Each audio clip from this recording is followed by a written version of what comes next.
From the Oracle Arena in Oakland, California, it is Game 7 of the NBA Finals as your Cleveland Cavaliers look to win their first ever NBA championship. Just kidding, but that's probably what you want to be watching right now. But it's actually game number 13 here in Athens, Ohio. Your Xenia Scouts taking on the Southern Ohio Copperheads. Andrew Alex here, and we're happy to have you aboard as always. The Scouts pick up a big win yesterday, putting up a 5-run spot in the 8th inning, coming back from down 6-2, taking their first win of the year against the Copperheads by a score of 7-6. That came off the bat of the Donald Ring, his 2 RBI single to drive home the tying and go-ahead run, gave the Scouts the advantage that they ultimately held on to. But a new day, and looks like we're about to get things started. The starting pitcher for the Southern Ohio Copperheads tonight is Roscoe Blackburn. Blackburn from Malone University. He comes in with a 2-0 record and a 2.07 ERA. Well, now to the plate to lead things off for the Scouts, it's going to be Ryan O'Hearn. Ryan, he comes into the game with a 3.10 average, a triple, a home run, and 3 RBIs. First pitch to Ryan, and he lifts that one, a infield fly ball. The shortstop under it makes the grab. Out number one. One pitch, one out. And with one down, it's going to be Don Ring to the plate. Ring, of course, he played the role of hero yesterday. The Hillsdale College Charger. He comes into the game with a 286 batting average, 3 doubles, and 3 RBIs. He's your left fielder tonight for the Scouts. The first pitch to the Donald, and he takes on the inside, ball 1.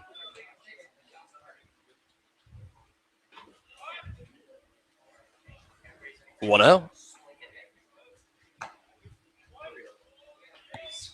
And that one missing again, so Ring ahead in the count, 2-0. Donald, one of the younger guys, just finishing up his freshman year with Hillsdale, a team that had their most successful season in years. And he lines that one hard, but right into the glove of the pitcher, Blackburn, who shows off his quick reaction time with the glove there, snags it, out number 2. So mark that down as an F1 in your books, folks. And now 2 up, 2 down for the Scouts, and it's going to be Jeremy Barth.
1 ball, 1 strike, 1 out.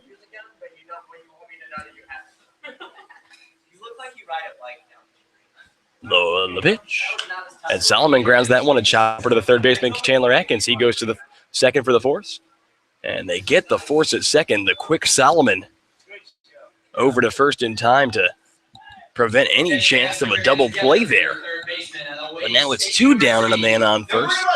The Scouts have gotten Lee Solomon out for the first time in 2 games, and finally getting some revenge against their former player, who I wouldn't say it's a revenge situation. Of course, Lee Solomon is sitting down eating dinner with myself, Bubba Cates, and obviously 2015-2016 Scout Will Cruz, who Solomon, of course, hit a solo shot off last night. And I asked Will, what's it like letting up a bomb to your former teammate? And Lee just looks and says, Will, I know you too well. But Solomon's over at first, and he takes his lead. The payoff pitch from Noah Jones to Brad Baldwin, taken low and away, ball 1. Baldwin from Wayne State University, he bats at a 278 mark with 3 doubles and 11 RBIs. The 1-0, and the runner goes. Throw over to second will be not in time. The speedy Lee Solomon picks up a stolen base. And now the Copperheads with a runner in scoring position and 2 outs. And their cleanup hitter, Brad Baldwin. Brad Baldwin, Wayne State University, that's in Detroit.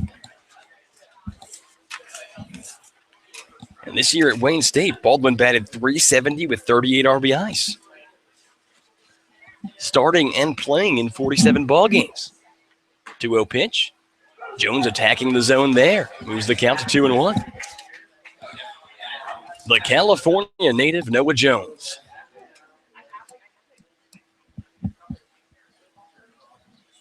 He looks to the Ohio native, Evan McDonald. Looks back to second. Here's the 2-1 pitch. And that one is lined into left field. Chasing it, the left fielder, Don Ring. He dives, but he cannot make the catch. The ball rolls behind him. Lee Solomon's going to trot on home, and standing at second with an RBI double is Brad Baldwin. And that right there opens up the scoring 1-0 in favor of the Southern Ohio Copperheads. So 1-0 Copperheads the score. A man on second here.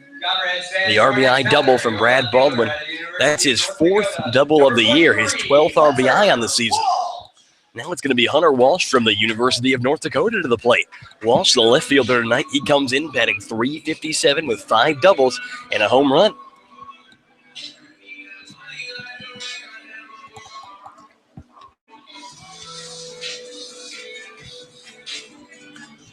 Hunter Walsh, walk-up song, White Iverson by Post Malone. Great walk-up song. 2 down here. 1-0 Copperheads the score. The first pitch from Jones. That one finds the upper outside part of the zone, a called strike.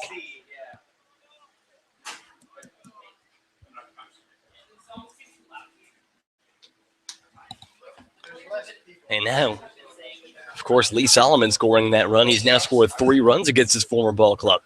And Jones blows that one by Hunter Walsh. The count moves 0-2 here with 2 down and a runner on second. Noah Jones versus Hunter Walsh. Walsh from the University of North Dakota. Can't get over how someone from the University of North Dakota is in this league. Here's the 0-2. And that one's lifted into center field, but the center fielder Ryan O'Hearn comes forward, makes the grab, out number 3. So no run, or 1 run on 2 hits and 1 man left aboard. We have played 1 inning of baseball, and the Scouts trail the Copperheads by a score of 1-0. Don't go anywhere. We'll be right back. You are listening to the Xenia Scouts Radio Network.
And welcome back to Bob Brent Stadium in Athens. We head into the top of the second inning. Andrew Alex here as the Scouts trip by a score of 1-0. Lee Solomon scoring another run against his former ball club. But we go to the second, and leading things off for the Scouts is going to be Colt Wolf. Colt, of course, from Calvin College. Comes into the game batting at a .243 mark. He's got 4 doubles and 5 RBIs to show for it. And swing and a miss there, evens up the count. 1 ball, 1 strike.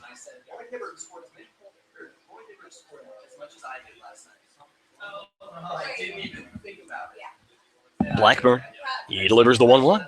And Wolf, a grounder to the shortstop, Williams. He's going to pick it up, throw on the run, throw over to first in time.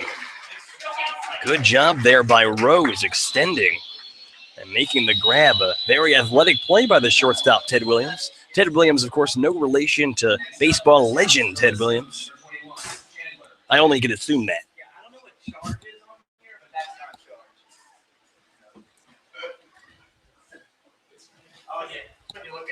So 1 up, 1 down for the Scouts, and now it's going to be Chandler Atkins to the plate, and he takes the first pitch, a line drive into center field, a base hit, the first hit of the day for the Xenia Scouts, and now a man on with 1 out. It's going to bring up Evan McDonald. Now stepping into the box for the Scouts, and a pair Lee Dickinson, number 17, Evan McDonald. So the Atkins single. And now Evan McDonald to the plate. McDonald from Fairleigh Dickinson University, he's your catcher tonight. Atkins takes his lead over at first, and McDonald lifts that one into left center field. Going back, the center fielder chasing. That one's going to drop at the track in front of the wall. Chandler Atkins, he heads over to third, and he's getting the call to go home. The throw home will be not in time. Atkins, a score standing and a stand-up double for Evan McDonald, ties this ball game up at 1 run apiece. Another RBI double from Evan, and that's his 4th double of the year, his 6th RBI for the Fairleigh Dickinson night. And we are all evened up at 1 here, and the Scouts quick to respond.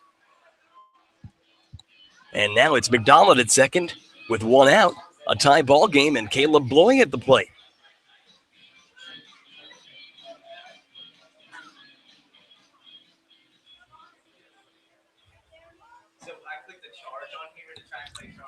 Bloy from Covenant College, he comes in batting .217.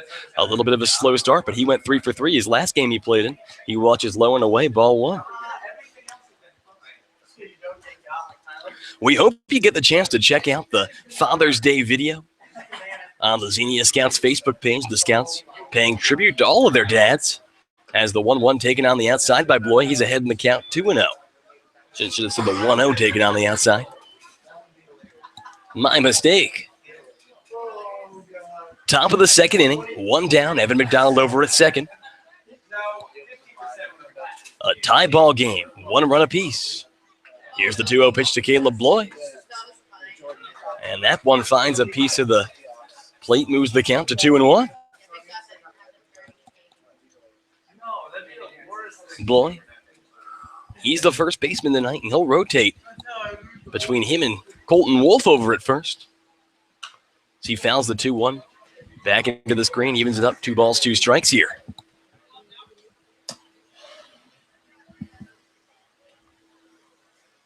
Scouts on the board, a Chandler Atkins single, and an Evan McDonald RBI double.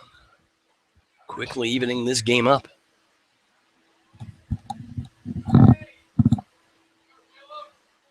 The 2-2 to Caleb Bloy.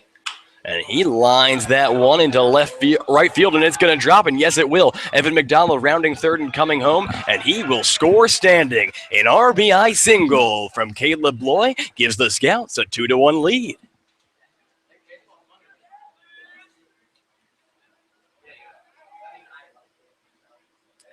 So Bloy stays hot. And now with the Scouts in the lead 2-1. A man on first and 1 out. It's going to be Kerry Holloway to the plate. Holloway comes into the game batting .265 with an RBI. The speedy second baseman has stolen 5 bases on the year. He takes on the outside, and you got to give Kerry credit where credit is due, because yesterday, late in the game, playing over at second base, a ball took a very weird hop, and he played that ball perfectly essentially preserving the scout lead at that point in the game. This called strike there evens up the count 1-1.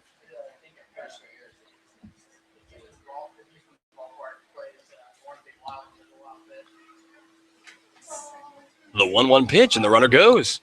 Throw over to second will be not in time. A stolen base for Caleb Bloy, and now the Scouts have another runner in scoring position. That's Caleb Bloy's, I don't know if that's his first stolen base on the year, honestly, but very well might be. The count moves 2 balls, 1 strike here to Holloway. 1 down here in the top of the second. 2-1 Scouts the score. The 2-1 pitch. And Carey watches up and away and finds himself in a hitter's count now, 3-1. Holloway yesterday, he was 1 for 5. Scoring a run. Picked up one of just 6 Scouts' hits yesterday as they went on to win. Largely in part due to a lot of walks issued by the Copperhead bullpen, but Holloway watches low and away, and that's going to be ball 4. He trots on over to first base, and now the Scouts have runners on first and second, and the 9-hitter Aaron Valance to the plate. Valance from Wayland Baptist. You're pretty much everyday shortstop, at least here in the short run with John Sharp. Out for at least probably another week with a concussion, and he lays down a bunt on the first pitch. Throw to first will be in time. Just in time there to get the speedy Valance, but Carey Holloway advances to second, Caleb Bloy to third, and now with 2 outs, it's back to the top of the order with a couple runners in scoring position and Ryan O'Hearn.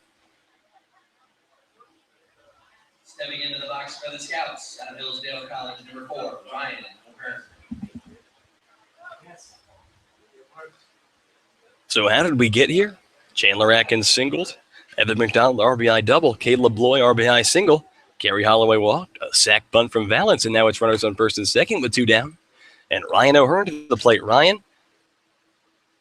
an infield pop-up to short, his first time up, and he watches in the dirt on the outside. 1-0. O'Hearn, 310 on the year. And a couple days ago, he played the hero, coming in a pinch hit spot when Sean Kennedy got hurt and ended up breaking the game open with a 2 RBI single. The 1-0 pitch. That one on the inside part of the zone, a called strike, evens it up. 1 ball, 1 strike with 2 outs here. Top of the second, Scouts lead 2-1. Flying Ryan O'Hearn from Toledo, Ohio, the Hillsdale Charger. The 1-1.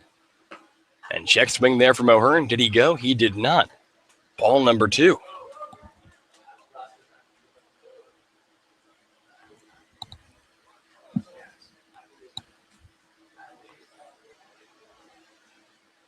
Two-one pitch. And Ryan fouls that one right back into the screen. Evens the count up, 2-2. 2 balls, 2 strikes, 2 outs, 2 runners at base at second and third in the top of the second.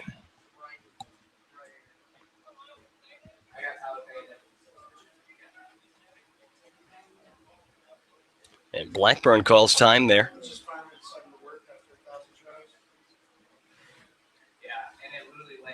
He delivers.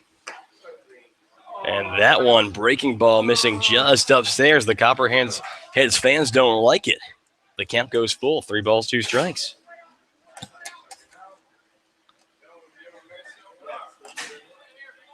Blackburn, the 3-2 pitch.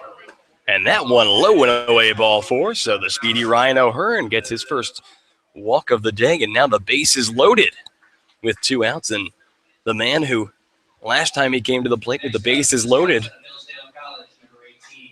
put the Scouts in the lead that they would hold last night to,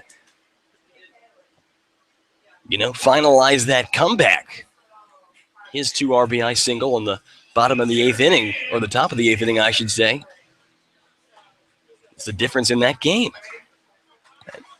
And, you got to give credit where credit is due to Don Ring yesterday, because he was behind 0-2 in that count and had already struck out 3 times on the day. And a lot of guys, especially young guys like him, maybe discouraged in that spot, maybe a little bit in their own head. But Don, he stayed the course. And he watches upstairs, not upstairs, part of the zone, I guess. Breaking ball finds the zone, a called strike 1. But a good job by Don to, stay the course and do what he knows to do at the plate rather than trying to overcompensate and put one right up the middle. The 0-1 pitch, and Don swings at a breaking ball on the outside in the dirt. So he falls behind 0-2 in this count. The base is loaded with 2 outs in the top of the second. 2-1 Scouts the score.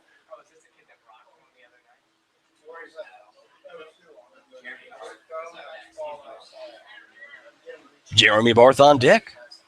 Here's the 0-2 pitch. And Ring fouls that one hard. Third base side of the screen. Count stays 0-2 here. It's Ryan O'Hearn at first, Kerry Holloway at second, Caleb Bloy at third. The Scouts lead 2-1. With 2 outs here on the top of the second. The 0-2 pitch. And swing and a miss, strike 3. He gets Don Ring, his second strikeout of the day.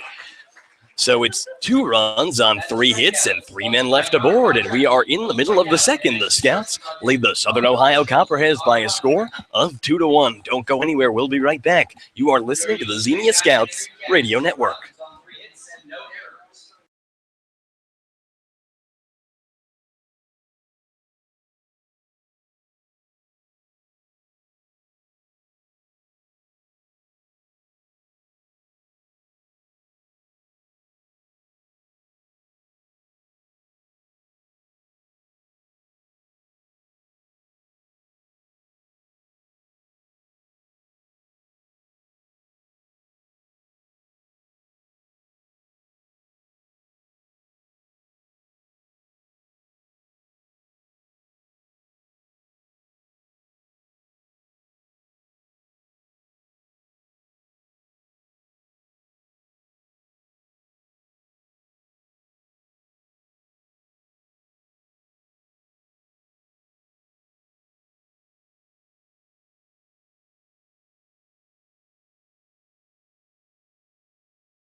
We head into the bottom of the second. Andrew Alex here. Your Scouts lead the Southern Ohio Copperheads by a score of 2-0. Noah Jones back out to the mound, and he's going to face off against Nick Rose. Nick Rose, the first baseman from Shawnee State University. He awaits the first pitch from the lefty Jones. And that one upstairs, ball 1. Jones allowed the first run of the game on an RBI double from Brad Baldwin in the first, and his 1-0 pitch gets past the catcher, Evan McDonald, moves the count to 2-0. Jones, better known as in some circles as Chabro, whether you like that or not, that's just what he's called. And 2-0 pitch fouled lightly. Brings the count to 2-1. Nick Rose on the year, 237 with a couple of doubles. The pitch. And that one just missing on the inside. So Jones finds himself behind in this count. 3 balls, 1 strike against the Shawnee State University first baseman here in the bottom of the second inning. The Scouts lead 2-1. The pitch, and that one fouled down the first base line. Count goes full. Jones, the native of San Bernardino, California, making the long trip out here to the Great Lakes.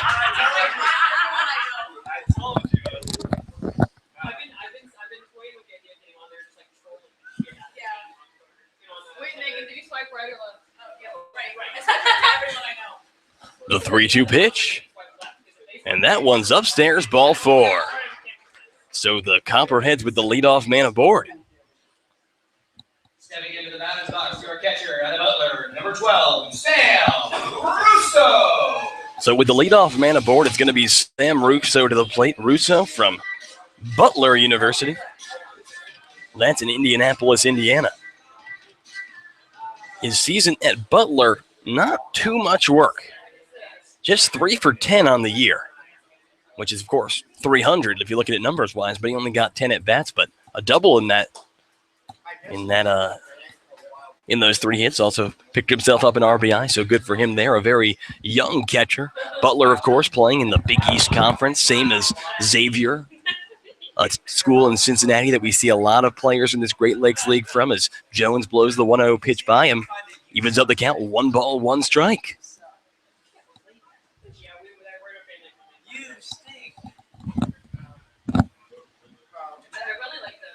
Here's the 1-1 pitch. And that one's ripped into the glove of the shortstop, Aaron Valance. Out number 1. Mark it down as an F6.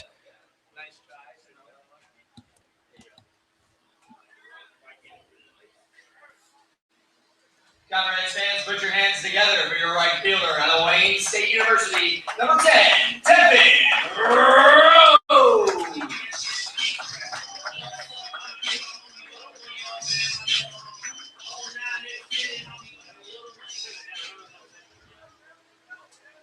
So Devin Rose to the plate. Rose from Wayne State University. Same as his teammate here, Brad Baldwin, and he watches a called strike 1.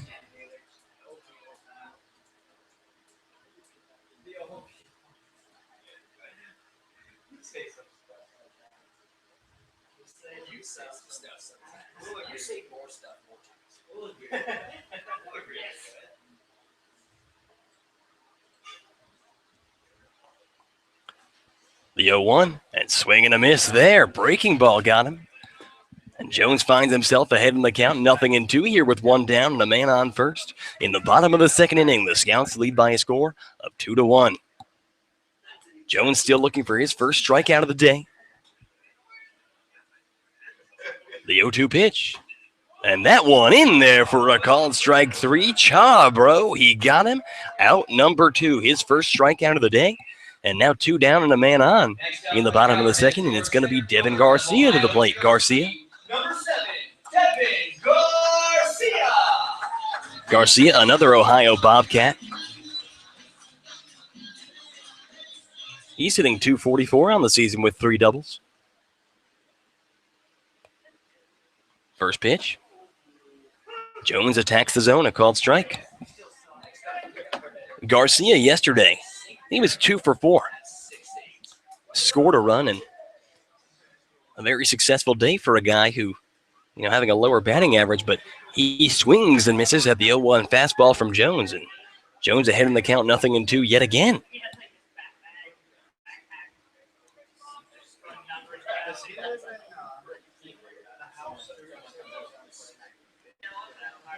No balls, 2 strikes, 2 outs. The pitch. And that one is lifted into center field. Chasing back the center fielder, Hearn. He has got it. Out number 3. So no runs, no hits, and 1 man left aboard. We have played 2 innings, and your Scouts lead by a score of 2-1. Don't go anywhere. We'll be right back. You are listening to the Xenia Scouts Radio Network.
We head into the top of the third inning. Your Xenia Scouts lead by a score of 2-1 on Father's Day. Jeremy Barth to the plate, and he watches on the outside, ball one. The pitcher still Roscoe Blackburn. Blackburn, his numbers coming into the game were a 2.07 ERA, but that one grounded foul by Jeremy Barth down the first base line is going to even up the count. 1-1 here. The Copperheads on the board first in the bottom of the first, but the Scouts responded in the top of the second with an RBI double from Evan McDonald, followed by an RBI single from Caleb Bloy. And Barth takes on the inside, moves the count to 2-1. Jeremy on the year, 298. He hit his first home run of the year yesterday. Here's the 2-1 to him. And he grounds that one sharply to the second baseman, Callery, picks it up, throws to first, in time, out number one. So with one down, it's going to be Colt Wolf to the plate. Colt, his first time up, he grounded out to the shortstop. Of course, his first time up was pretty recently. That was just back in the top of the second inning. Colt, yesterday, he was 0 for 4. He walked in the eighth, though, ended up coming around to score part of that big Scout comeback. And he watches up and away, ball one.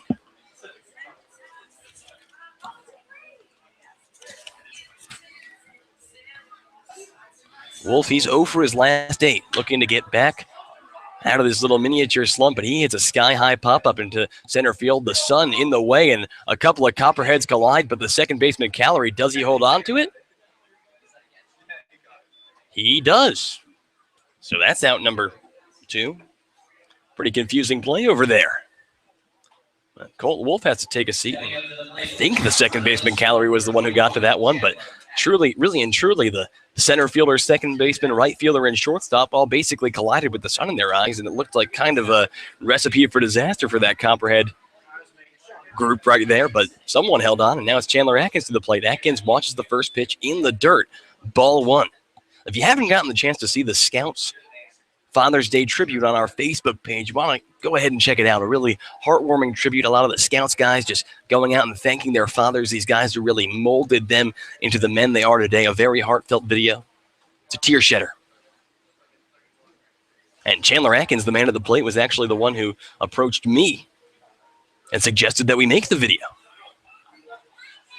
And I said, yeah, of course. I think we can get something like that done. And, the finished product actually pretty good looking, exactly what me and Chandler were hoping for when we created it. But he takes a called strike there. 1-1 strike with 2 outs. He delivers.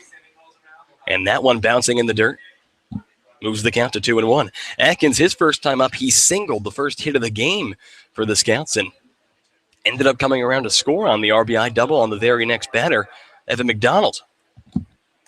Scouts lead by a score of 2-1 here in the top of the third. The pitch. And Chandler takes on the outside, moves the count to 3-1. The Scouts enter this game with a record of 6-6. The Copperheads come in at 5-8. 3-1 pitch, and that one's upstairs, ball 4. So a 2-out base runner for the Scouts, and it's going to be Evan McDonald to the plate. McDonald, like I mentioned just a second ago, his first at bat, 2 RBIs double, one RBI double that got the Scouts on the board. He had himself a pretty good day yesterday. A double, a single, was hit by 2 pitches. And he grounds a very weak chopper to the shortstop. The shortstop charging, throw on over to first in time. A very impressive play by the shortstop, Ted Williams, there to charge on that ball and rocket it over to first in time for out number 3. So no runs on no hits and 1 man left aboard. We are in the middle of the third. The Scouts lead the Copperheads by a score of 2-1. Don't go anywhere. We'll be right back. You are listening to the Xenia Scouts Radio Network.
Bottom of the third we go. Andrew Alex here at Bob Wren Stadium. And back to the top of the order for the Southern Ohio Copperheads with Connor Callery. Callery, his first time up, he flew out to left field.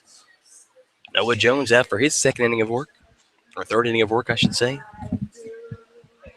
Going crazy here in the bottom of the third. The first pitch, and that one is lined hard and foul. First base line, 0-1 the count.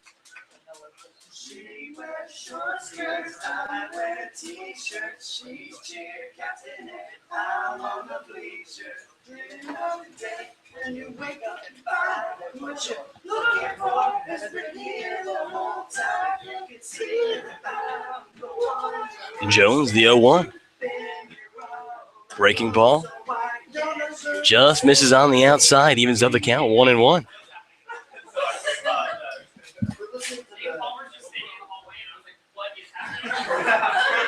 The 1-1 pitch. And that one bouncing in the dirt. Moves the count to 2-1. The Scouts lead by a score of 2-1 here in the bottom of the third.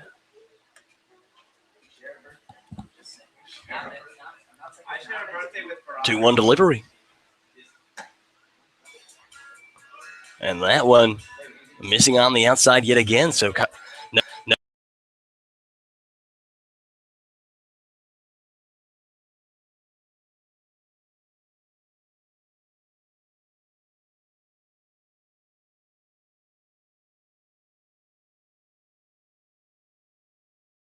And that's going to be ball 4. So the third walk issued on the day by Noah Jones, and Ted Williams going to come to the plate. Williams, his first time up, he drew a walk.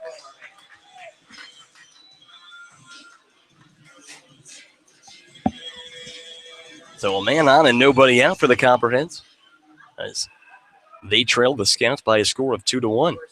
Williams, first pitch to him.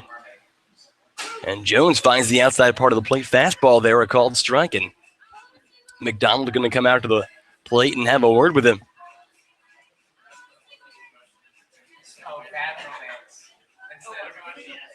Instead of that one you said we couldn't do, bad romance. So the count, 0-1.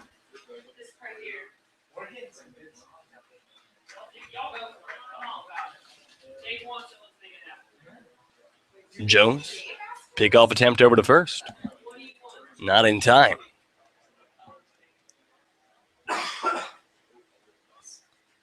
Williams yesterday, he did get in that bat, but did not record a hit there. He just did a pinch hitting move. Sort of at the end as a defensive replacement when Lee Solomon had to be taken out because of a kind of a hamstring injury. As Noah Jones with another pickoff attempt there to try to get the speedy Callery. He's taking a big lead over at first base. 0-1 on the count here. The bottom of the third, nobody out. A runner on first. The pitch, and that one's grounded. Chopper, first base line, foul ball. Moves the count to 0-2.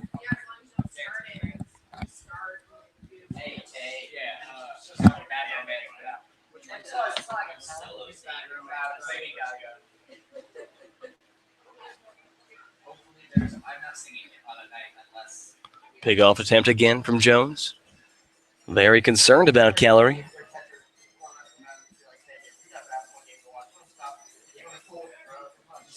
Callery with just one stolen base on the year, though. Here's the 0-2 pitch, but the runner goes way upstairs. Throw over to second. It's going to go over the head of Aaron Valance and Gary Holloway there to back it up, but a stolen base for Connor Callery, and now a runner on second with nobody out. The Copperheads threatening here in the bottom of the third. It's 7:50 p.m., which just basically means that Warriors game draws closer.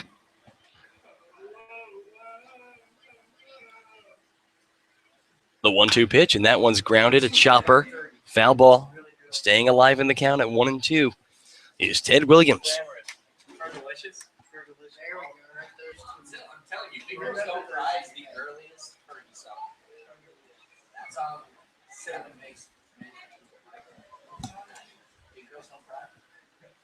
So 1 ball, 2 strikes. Nobody out. Connor Calorie over at second.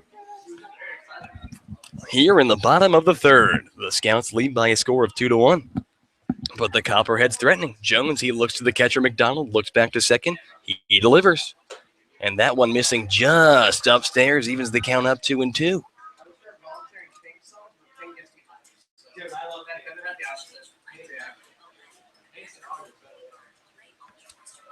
Jones has allowed just 1 hit on the day thus far.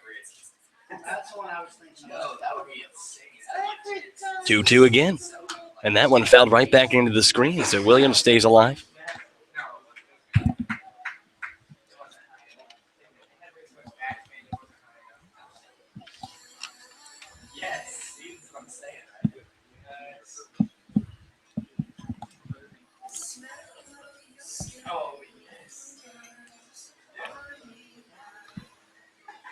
The 2-2 pitch. And that one upstairs, the count goes full. 3 balls, 2 strikes.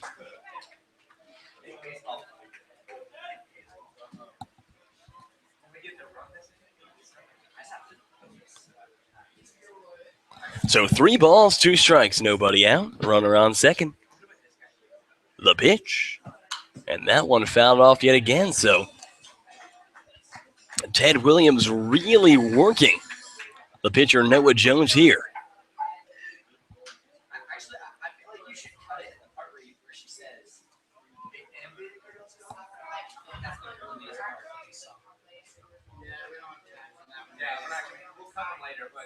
The 3-2. And that one is lifted into left center field, going back to center fielder Ryan O'Hearn, and that's going to drop in left field of the track. Coming around third and going home is going to be Connor Calorie, and an RBI double off the bat of Ted Williams has tied this game up at 2 runs apiece. And there's another Copperheads run brought to you by the OU Credit Union. Put another one in the bank.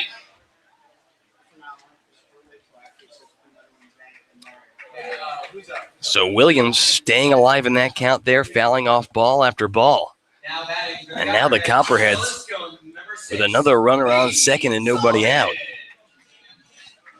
And Lee Solomon to the plate. Solomon, his first time up, he grounded into a fielder's choice, stole a base, ended up coming around to score the first run for the Copperheads of this game. Solomon from Lipscomb University. The Lipscomb Bison, teammate of Chandler Atkins, John Sharp. Former Chukiak Chinook, Hunter Hanks. Solomon batted .370 at Lipscomb this year with 50 RBIs. First pitch to Lee, and that's taken on the inside of the knees. I asked Chandler Atkins about, Solomon's statistics. I said, 370, 50 RBIs. He puts a tank over the left field wall yesterday. Is this a normal thing? He goes, that's just Lee Solomon. So high accolades for Lipscomb Bison teammate. The 1-0 pitch, and that one bouncing in the dirt. The runner Williams not advancing there.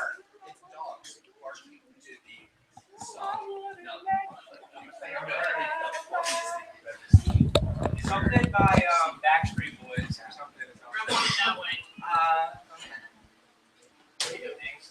So I'm remembering I wanted that win. Just teammates. I wanted that win for the.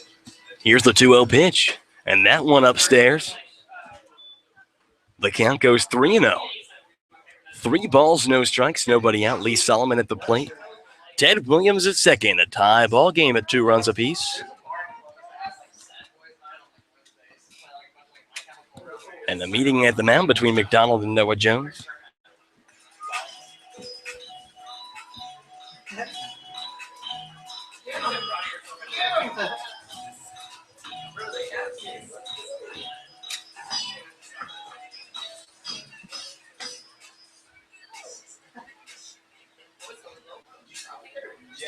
So the meeting at the mound ends, and Solomon back into the box.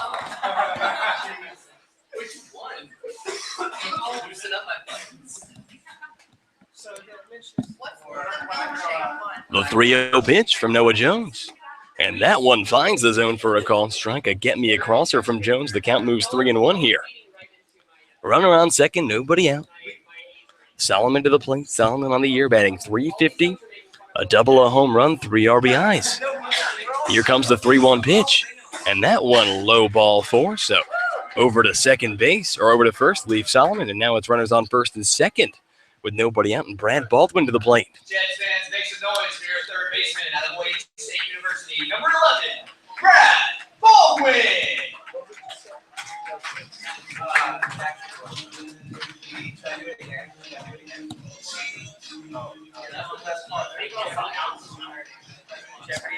And meeting at the mound, Coach Kate's going to come out and have a word with his starter, Noah Jones.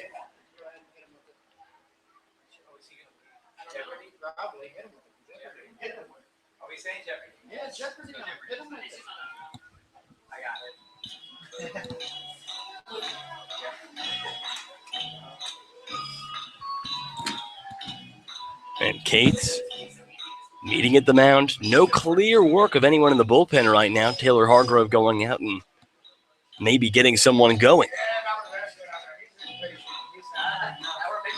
And the umpire is going to come and break this meeting up. Little Jeopardy theme song.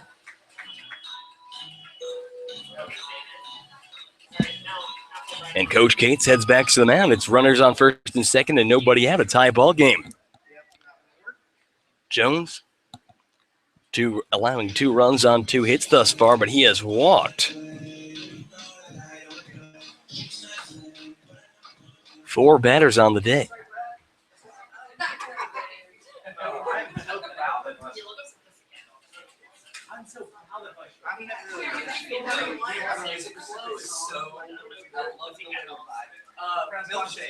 Here's the first pitch, and that's taken on the outside, ball 1.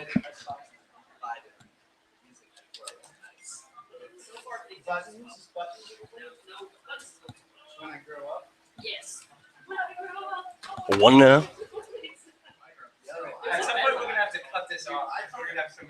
The pitch. That one finds the zone. A called strike evens it up 1-1. Baldwin, his first time up, an RBI double to drive home Lee Solomon back in the first.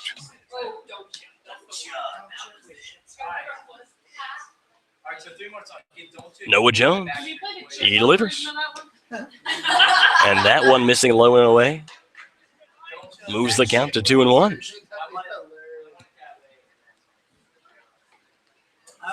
So 2 balls, 1 strike the count.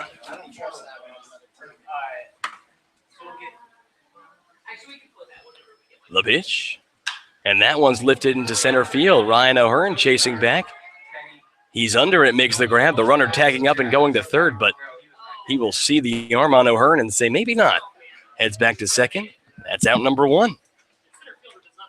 Stepping into the batter's box for the Copperheads, your left fielder at the University of North Dakota, number 23, Hunter Walsh. So with 1 out and 2 on, it's going to be Hunter Walsh to the plate. Walsh from the University of North Dakota. He flew out to center field his first time up.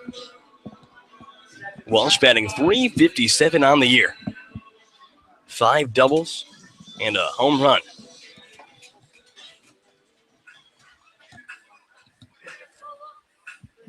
Walsh, he bats from the right side. Game starting. First pitch. And that one upstairs. Did he go? They say yes, he did. Could not check his swing there, can Hunter Walsh. And nothing in 1 the count. Breaking ball was real high.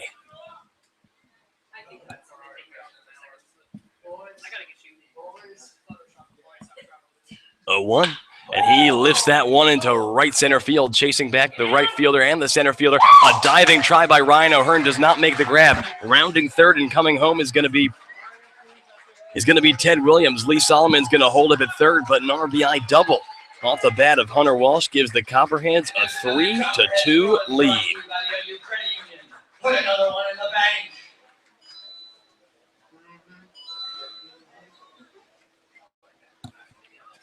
So now 3-2 the score. In favor of the Copperheads, it's going to be Nick Rose to the plate with 1 down and runners at second and third. Hunter Walsh at second, Lee Solomon at third. And Coach Kate's going to come to the mound, and looks like this could be it for Noah Jones.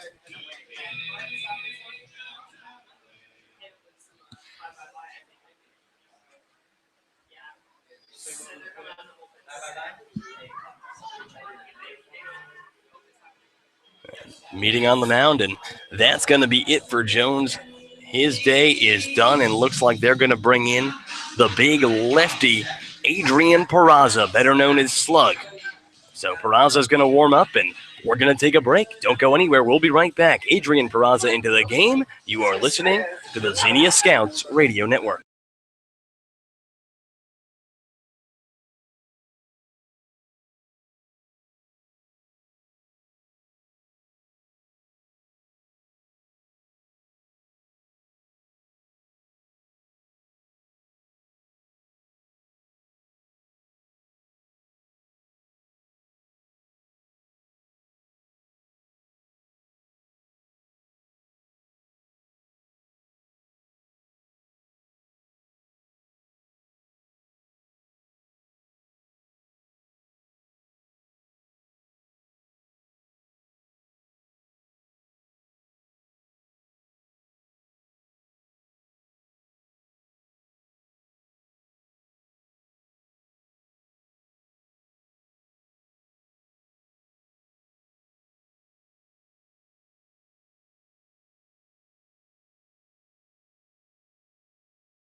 So Adrian Peraza into the game for the Scouts, and he comes into a little bit of a precarious situation with runners at second and third, and just one out. But Slug, probably the man that you want in this situation after, obviously, he has had a very successful season thus far with these Scouts. First pitch from Slug. That's taken on the inside. The batter, Nick Rose, his first time up, he walked. So Noah Jones lasts just 2 1/3, allowing 3 hits. The 1-0 pitch finds the zone there. 1 ball, 1 strike, 1 out. It's Lee Solomon at third, and North Dakota's Hunter Walsh over at second. Walsh's RBI double gave the Copperheads the advantage just a batter ago. The 1-1. Cutter finds the zone, moves the count to 1 ball, 2 strikes.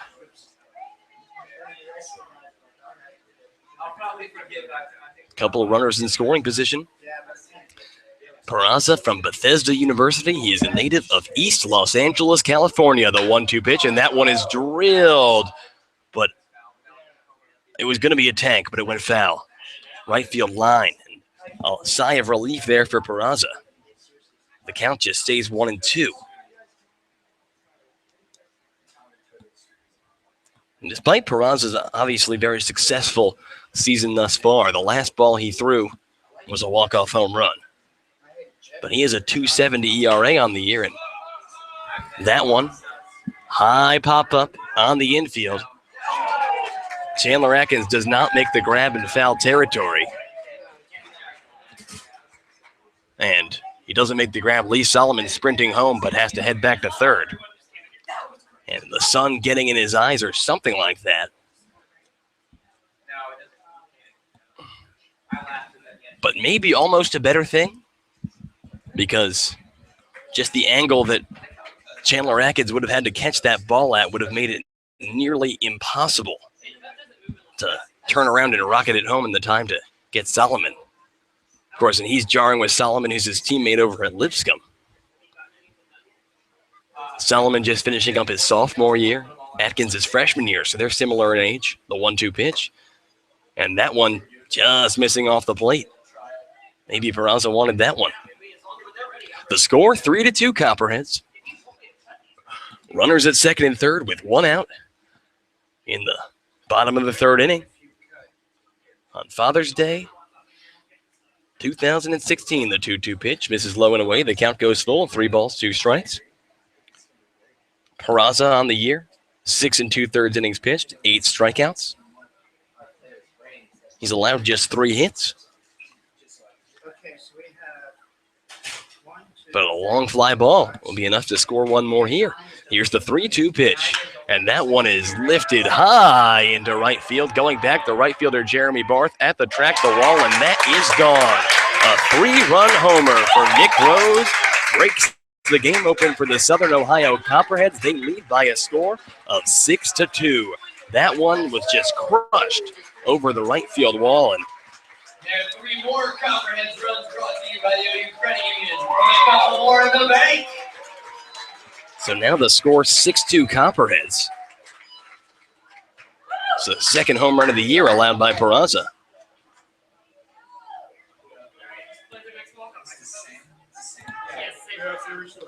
Two of those runs are going to be charged to Noah Jones.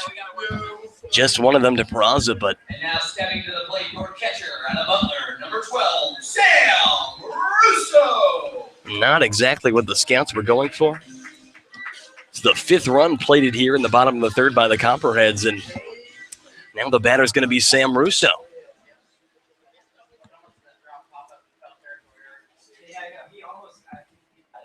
First pitch to Russo. That one on taken on the outside, ball 1.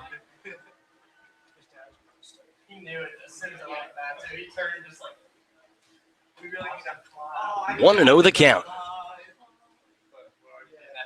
The pitch. And Peraza blows it by him there. I'm looking at like a list of all of the major leagues, what they used to have. I like this one. So the count even 1 ball, 1 strike with 1 out here in the bottom of the third. 6-2 Copperheads. The 1-1 pitch on the inside at the knees. Almost got a piece of Sam Russo there. And last night, obviously, an oddity with the Copperheads hitting 4 scouts and the scouts hitting 3 Copperheads, a total of 7 hit by pitches. You're just not going to see that very often. Here's the 2-1 pitch, and Peraza blows it by him there again, evens up the count 2-2. Yeah, man. I think we have that. We have that. So the count 2 balls, 2 strikes here. We have not. We do have none. Peraza, he delivers. And that one grounded right back to Peraza, who's going to toss it underhand to the first baseman, Caleb Bloy, for out number 2. So 2 out here. And it's going to bring up the 8-hitter Devin Rose, who's going to be the 8th Copperhead to hit in this inning. The Copperheads have put up 5 here already in the bottom of the third. They lead by a score of 6-2. Need not be discouraged, though. The Scouts have managed to come back from 6-2 deficits before. We have seen, at least.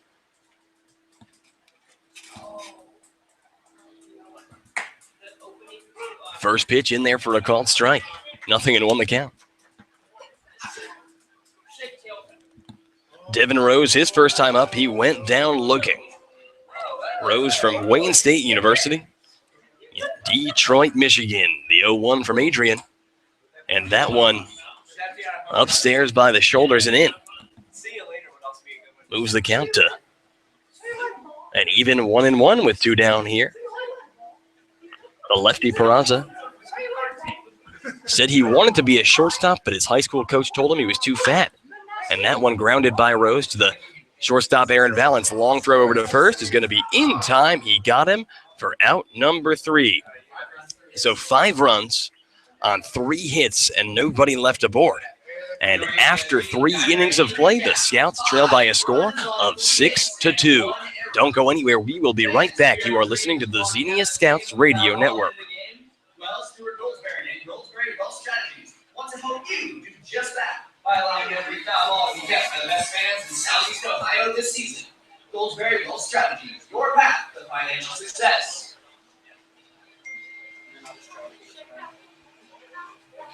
What's up, Copperheads fans? It's time for the Athens Messenger We have Markel on the first base side.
So Caleb Lloyd to the plate.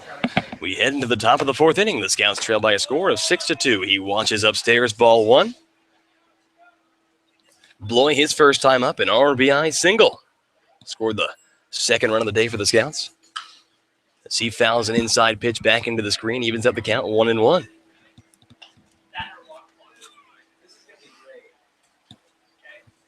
Let me know if it says on your end that it's good to I'm just saying.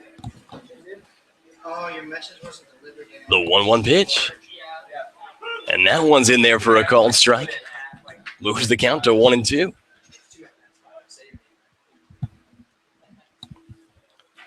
Bloy came into the game batting .217 on the season. He picked up his fifth RBI of the year back in the first, and he grounds a slow roller to the shortstop, Ted Williams, who's going to throw on over to first in time for out number one. One up, one down, and that's going to bring up the 8-hitter Kerry Holloway. Holloway from Andrew College. He walked his first time up.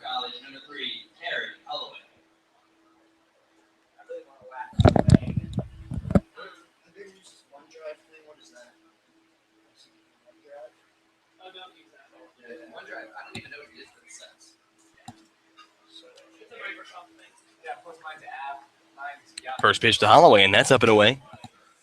Ball one. The count 1-0. Holloway, his first time up, he took a walk. As he swings and misses at that one, maybe he got a piece of it, but evens up the count. 1-1 here with one down. In the top of the fourth inning, the Scouts trail by a score of 6-2 to the Southern Ohio Copperheads. And the Cavs trail 8-4 to the Golden State Warriors. The 1-1 pitch in there for a called strike, and Holloway finds himself behind in this count 1-2. He delivers. That one bounces in the dirt. In front of it, the catcher, Russo. Count evens up 2-2.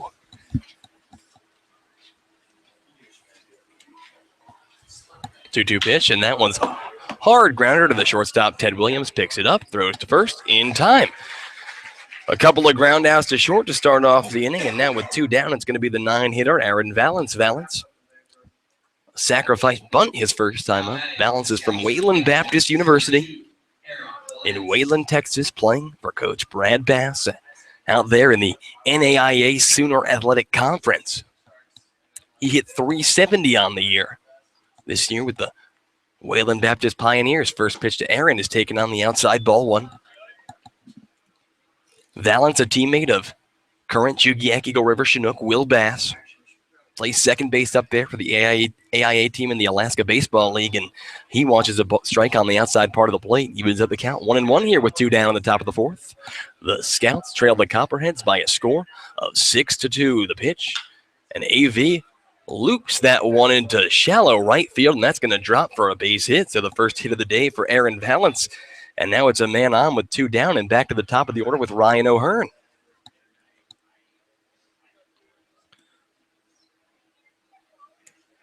So the Scouts trailing 6-2, but sort of a rare occurrence. They're already through there. They're already on their 3rd time through the order here. And O'Hearn, he bats .310 from Hillsdale College. Pickoff attempt over to first, and they got him on the pickoff attempt. All right, so that's no runs on 1 hit and nobody left aboard. And we are midway through the 4th. The Scouts trail by a score of 6-2. Don't go anywhere. We'll be right back. You are listening to the Xenia Scouts Radio Network.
To the bottom of the 4th we go. Andrew Alex here at Bob Wren Stadium in Athens, Ohio. Adrian Peraza out for his 2nd inning of work with the Scouts trailing by a score of 6-2 to the Southern Ohio Copperheads. In the first pitch to the 9-hitter Devin Garcia is taken low and away, ball 1. Peraza, he let up a 3-run homer when he came into relief, but retired the next 2 after that. But a pop-up into foul ground. Caleb Loy, the first baseman, chases it, makes the grab in foul territory for out number 1. Mark it down as an F3. And 1 up, 1 down here for Peraza, and that's going to go back to the top of the order where, quite frankly, the Southern Ohio Copperheads started things off just 1 inning ago with Connor Callery. Callery, he's 0 for 1 on the day, but he walked in the 3rd, stole a base, and then ended up being driven home to tie the game at 2 runs apiece. That was off the bat of Ted Williams. Williams due up next, of course.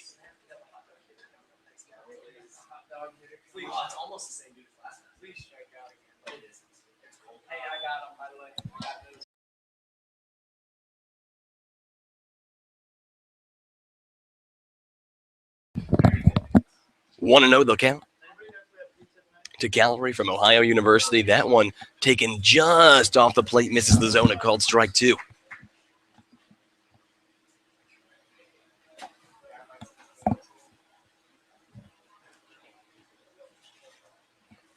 Two-0 pitch. Up and away, ball 3. So Adrian Peraza uncharacteristically falls behind in the count here. 3 balls, no strikes with 1 down here in the bottom of the 4th inning. The Scouts trail by a score of 6-2. The Copperheads with 6 runs on 4 hits. The Scouts with 2 runs on 4 hits and 1 error. 3-0 pitch.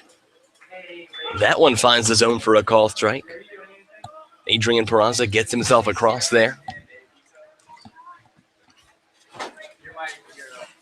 Moves the count to 3-1. The big lefty, he delivers. And that one just missing off the plate.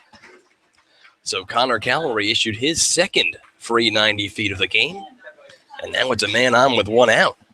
going to bring up Ted Williams. Ted Williams, For your shortstop, that is 1 for 1 on the day. He doubles in Connor Callagher to tie this ball game at 2. That was just 1 inning ago in the third, and his first time up, he walked. Ended up getting called down at second on a fielder's choice hit by Lee Solomon. But Williams came into this game batting .429 on the season. He picked up his 4th RBI today. Also scoring a run.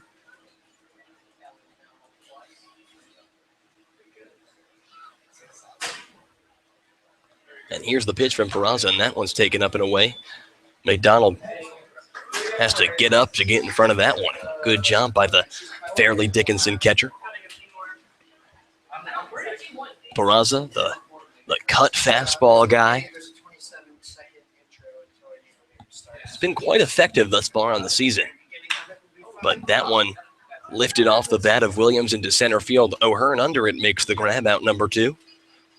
So 2 down and 1 on. And Lee Solomon to the plate. Number 6, Lee Solomon. And Lee Solomon, the former Xenia scout, who has gotten on in every single at-bat in some way or another. Yesterday, he walked, hit a home run, then was hit by a pitch. And today, he has grounded into a fielder's choice and walked. He has scored 4 times.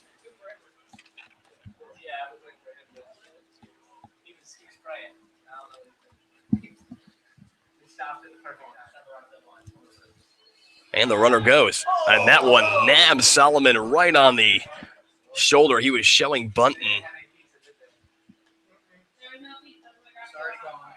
So Solomon hit by a pitch for the 2nd time in this 2-game set. Just said he got hit by a pitch yesterday. And there it goes. It happens again. And now it's runners on first and second. Now batting for the Copperheads. With 2 outs and Brad Baldwin to the plate here in the bottom of the 4th. But your Scouts trailing by a score of 6-2. Baldwin to the plate from Wayne State University.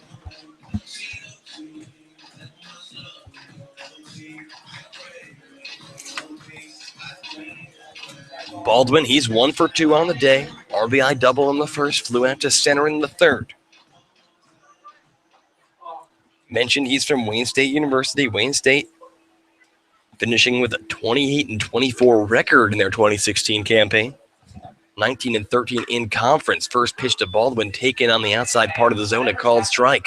The lefty Peraza up here against the lefty Baldwin. Or he's hitting from the left side at least. Lee Solomon at first. Connor Gallery over at second. The 0-1 pitch.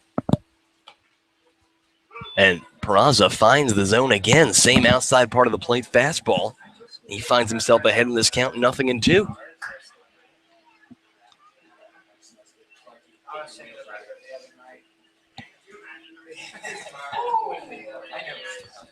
No balls, 2 strikes, 2 outs. The 0-2 pitch. And that one off the plate moves the count to 1-2.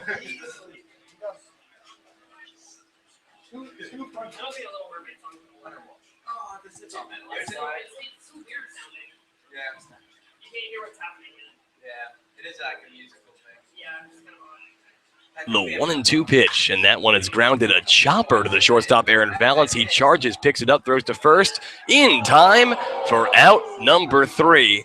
The fans don't like it, but a very athletic play there by Valance to charge that one, throw on over to first in time to retire the side here in the 4th. So no runs on no hits and 2 men left aboard. And we have played 4 innings of baseball. The Scouts lead by a score of 6-2. Don't go anywhere. We'll be right back. You are listening to the Xenia Scouts Radio Network.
So Ryan O'Hearn to the plate to lead things off, and he drops down a bunt down the line. The pitcher, Blackburn, tries to go get it, tries to pick it up with his glove, but he can't pick it up, and the speedy Ryan O'Hearn had no chance of being caught there.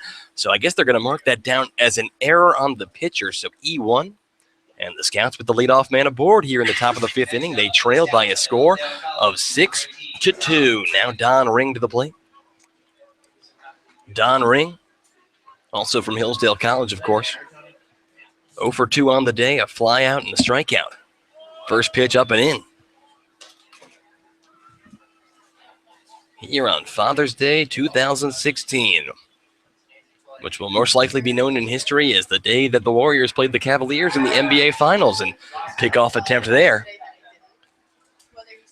Update on that, 2:29 left in the first inning. The Cavaliers and the Warriors deadlocked at 16 points each. 1-0 pitch to Donald Ring, and he fouls that one right back into the screen. Evens up the count, 1 ball, 1 strike.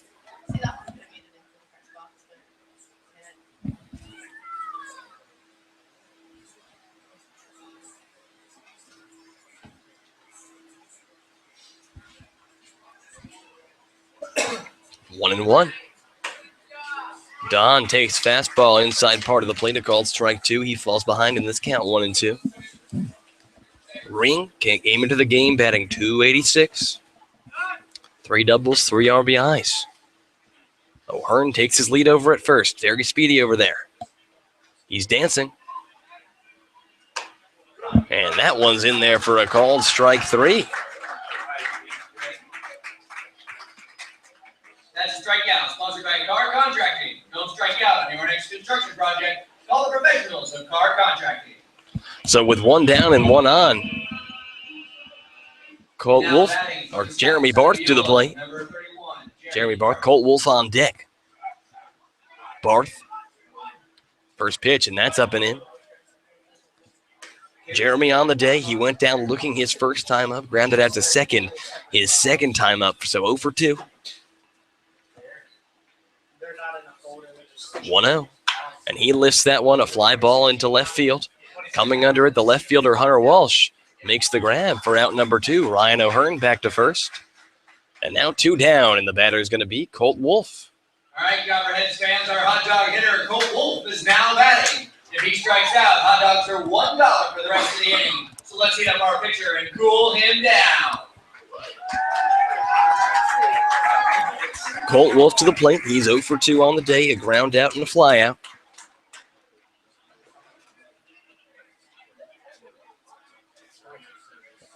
Wolf still looking for his first home run of the year. First pitch to Wolf is fouled out of play on the first base side. 0-1 the count.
No, it was only, I forget, 5 and 6.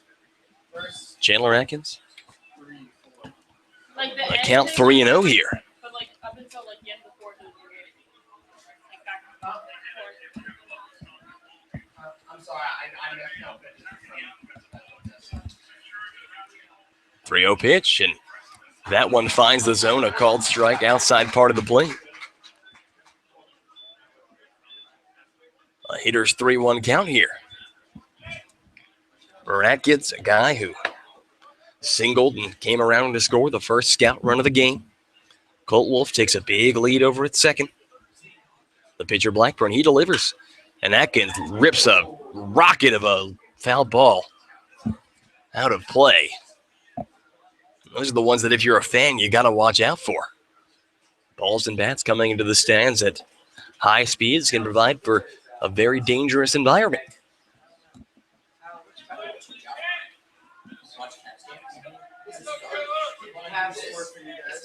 The 3-2 pitch. And Atkins rips that one into right field, but coming under to make the grab is the right fielder Devin Rose for out number 3. So 1 run on 1 hit and 1 man left aboard, and we are in the middle of the 5th. The Scouts trail by a score of 6-3. Don't go anywhere. We'll be right back. You are listening to the Xenia Scouts Radio Network.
Copperheads fans, make some noise for your leadoff man this inning at left field at the University of North Dakota.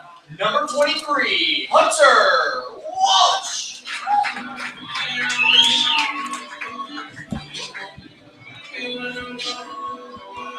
So Hunter Walsh to the plate. We are here in the bottom of the 5th inning. Adrian Peraza out to pitch a little bit more.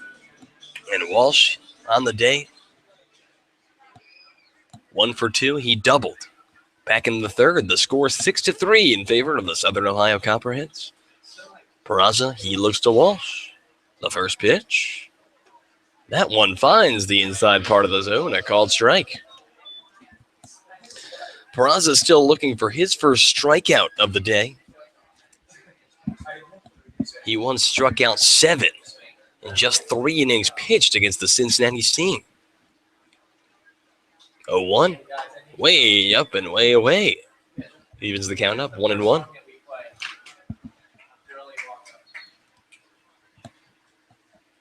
After 1, 23, 22, you're Cleveland Cavaliers. The 1-1 pitch. And that one's taken up and away again. Moves the count to 2-1.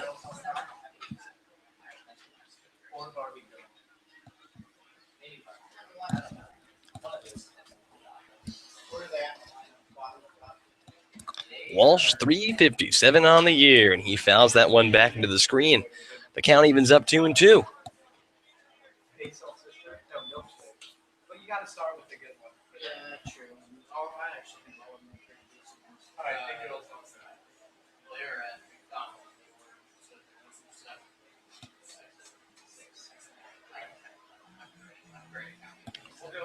The 2-2 pitch.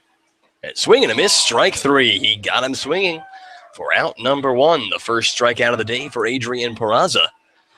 And 1 down, and that's going to bring up Nick Rose from Shawnee State University.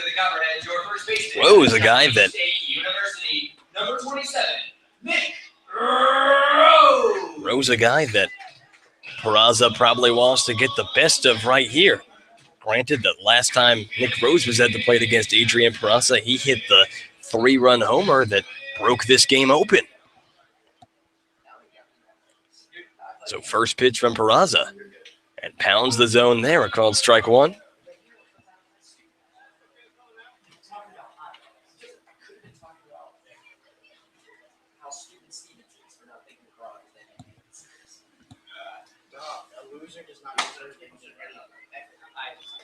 That one off the plate.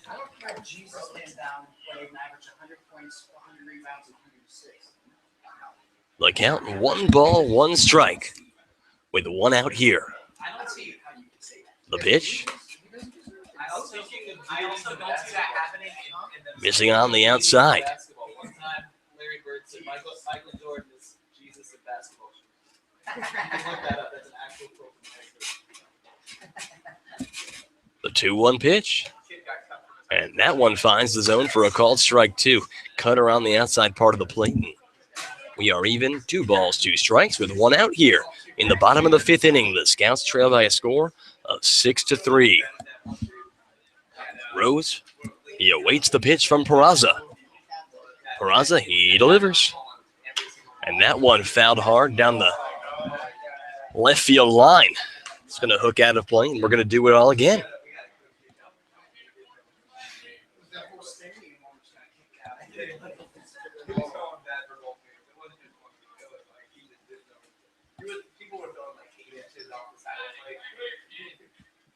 The 2-2 pitch again. That one just missing off the plate, breaking ball. The count goes full, 3 balls, 2 strikes. Adrian Peraza versus Nick Rose. Nick Rose from Ohio's Shawnee State University. He delivers, and that one's lifted into foul ground. He looks at it, but he does not get it. The third baseman, Chandler Atkins, of course, is who I'm referring to, and that one's just going to hook out of play on the third base side, and we're going to do it all again. 3 balls, 2 strikes.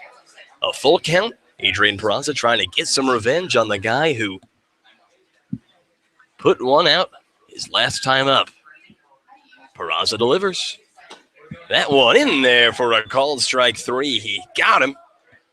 So 2 strikeouts in a row for Adrian Peraza, and now it's 2 down here in the bottom of the 5th, and it's going to bring up Sam Russo. Russo, he's 0 for 2 on the day. The Butler University Bulldog comes into the game batting 167 with a couple of RBIs. Of course, Butler University, best known for their prowess on the basketball court, formerly coached by Brad Stevens, the young coach who took them to a couple straight national championship game runner-ups, losing the first one to Duke in 2010, and then later in 2011 they lost to UConn. First pitch finds the zone, a called strike. Slug really working the outside part of the plate with that pitch, getting all he can from this umpire. The 0-1. That one comes on the inside. Evens the count up 1-1. With 2 down here in the bottom of the 5th inning, the Scouts trail by a score of 6-3. Adrian Peraza has struck out 2 in a row, and he delivers the 1-1, and that one's fouled high out of play. First base side over the bleachers, and the count moves to 1 ball, 2 strikes with 2 down. Sam Russo, the catcher from Butler. Peraza looking to possibly strike out the side here. The 1-2 pitch. That one in there for a called strike 3. He got him looking. So Adrian Peraza strikes out the side in the bottom of the 5th. No runs, no hits, and nobody left aboard. We have played 5, and the Scouts trail the Copperheads by a score of 6-3. Don't go anywhere. We'll be right back. You are listening to the Xenia Scouts Radio Network.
We go into the top of the 6th inning. The Scouts trailing by a score of 6-3. Evan McDonald to the plate to face off against Roscoe Blackburn, who's out for his 6th inning of work. McDonald on the day. He's 1 for 2, an RBI double back in the first. A ground out to short in the 6th. First ball taken on the outside. 1-0 there goes the count. McDonald from Fairleigh Dickinson University in New Jersey, and he takes a fastball in the zone. About shoulder high on the inside, evens the count up 1-1.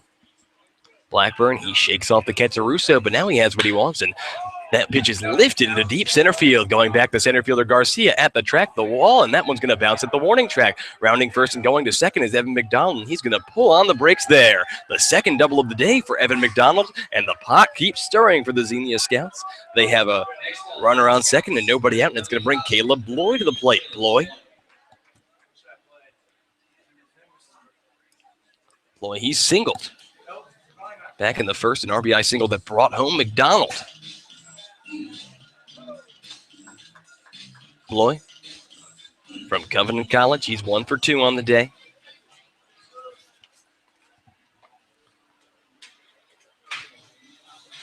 He's 4 for his last 6 at the plate.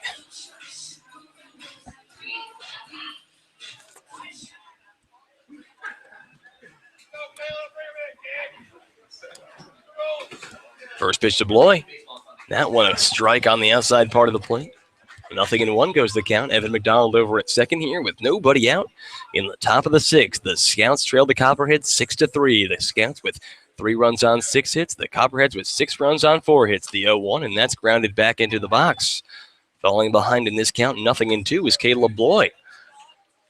If you think this game is important, then you probably don't know that the Cavs and the Warriors are playing, and with 8 minutes and 48 seconds left in the second quarter, the Warriors lead 29-27. But I'm sure you probably know that if you wanted to know that. Here's the 0-2. And that one just missing on the outside. A good eye there by Caleb Bloy moves the count 1-2.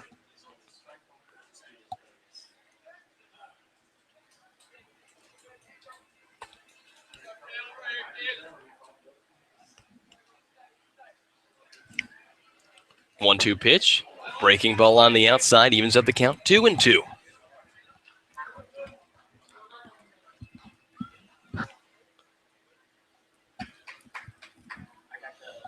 Bloy came into this game batting .217.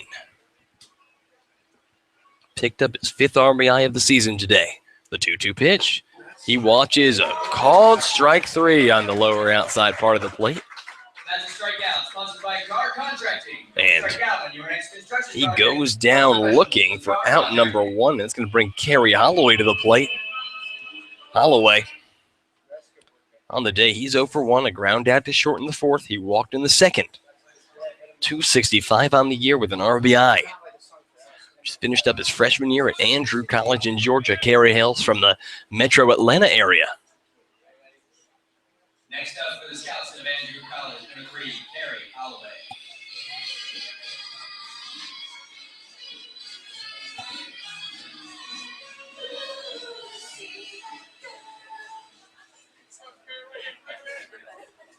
Holloway, the first pitch.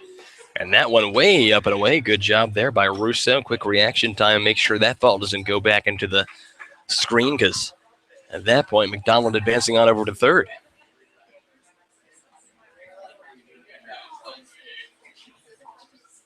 The 1-0 pitch. Holloway shows bunt there. And will he be out at third? They say he will not. A high throw from the catcher brings up the third baseman. Baldwin had to jump, and Evan McDonald sliding in safe. So now with the runner at third and the count 2-0. With 1 down, Kerry Holloway trying to chip away at this Copperhead lead. At this point, you got to be all in for already missing the Cavs game. 2-0 pitch. Swing and a miss there. He blew it by him. Count goes 2-1. Blackburn. He looks to the catcher, Russo. He delivers a 2-1 pitch. That one's taken on the outside.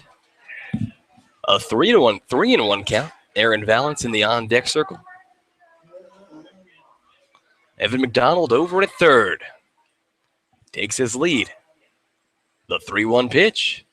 And that one is taken on the outside, ball 4. So Kerry Holloway trots on over to first base.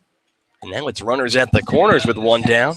And Aaron Valance to the plate. Valance, he's 1 for 1 on the day. He singled back in the top of the 4th. Ended up actually getting picked off like immediately afterwards. Valance yesterday took an 0 for 2. Walked and was hit by a pitch, but it looks like the Copperhead manager is going to come out and have a word with his pitcher, Roscoe Blackburn. And it'll be interesting to see if this will be it for him. I think it's James West. And if you want to, you can announce 29-27. Cleveland, midway through the second.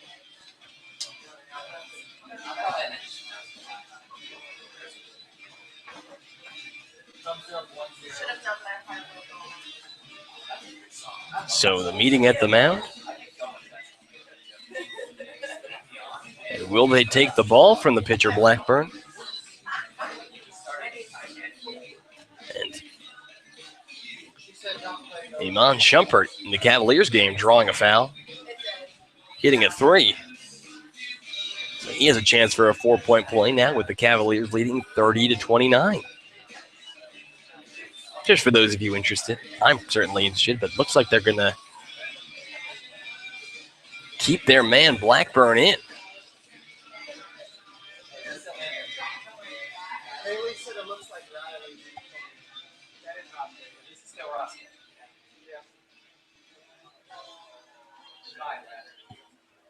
So now Aaron Valance to the plate. Valance with runners at the corners. Yeah, go ahead and pull it.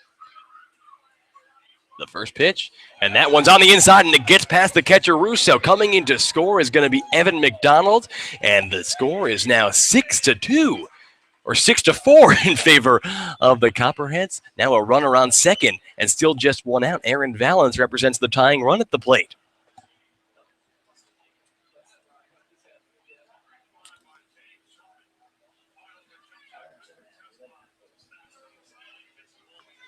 So 1-0 the count.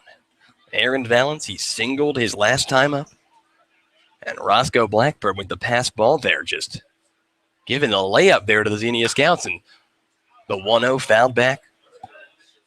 And that one hits the stands and makes a very loud sound. The kids here are allowed to keep their foul balls, unlike in Xenia. So a desperate chase to go get that one, but the count 1 ball, 1 strike with 1 out here in the top of the 6th. The Scouts trail 6-4 to the Copperheads. Taking his lead at second is Kerry Holloway, and that one's taken on the outside, moves the count to 2-1.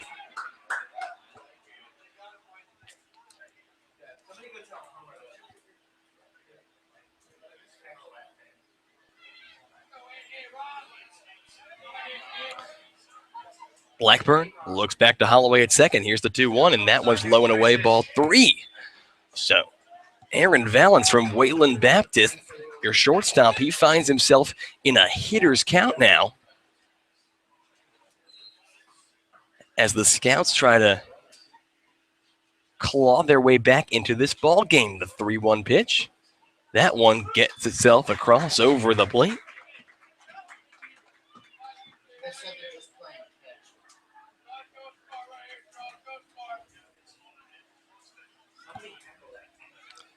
The count full, 3 balls, 2 strikes with 1 out. Pickoff attempt back to second. Doesn't actually go for it. Holds on there, little fake out attempt.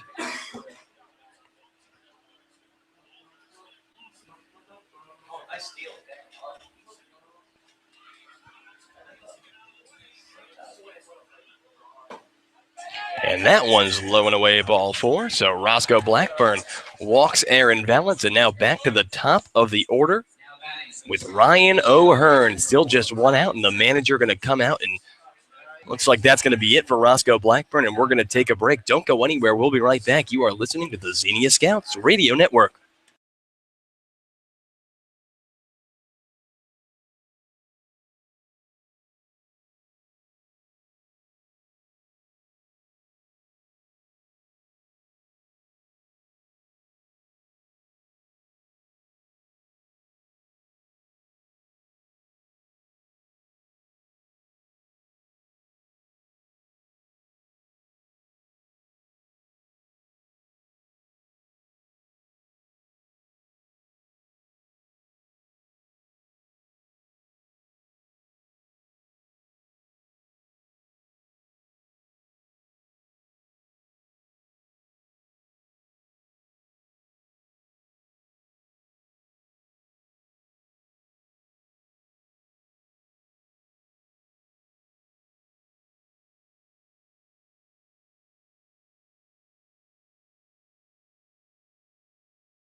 Riley O'Brien, the new pitcher on the mound for the Southern Ohio Copperheads. The Scouts trail 6-4 here with one out in the top of the 6th inning. Aaron Valance is at first, Kerry Holloway at second. O'Hearn on the day, 0 for 2, but he reached his last time up on an error. First pitch, and that one's taken low and away in the dirt. Riley O'Brien, you might recognize the name.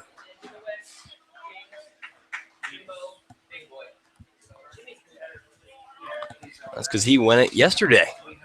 Big number 24 from Regis University, the big left-hander. Ball one, and the 1-0 pitch taken, breaking ball on the outside. So Ryan O'Hearn finds himself in this count 2-0.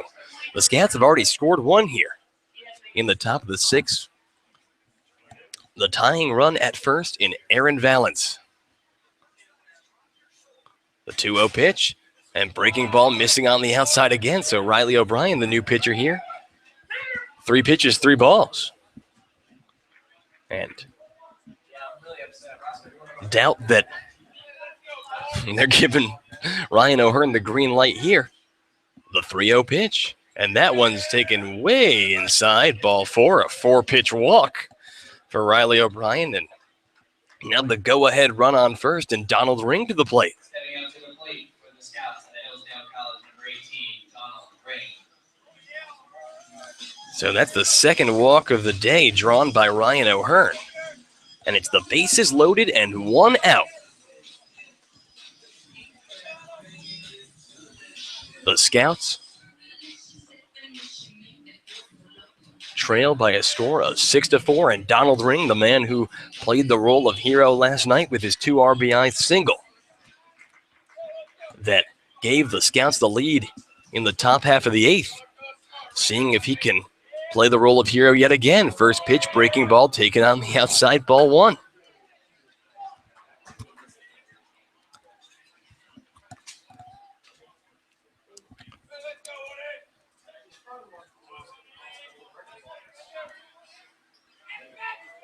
The 1-0.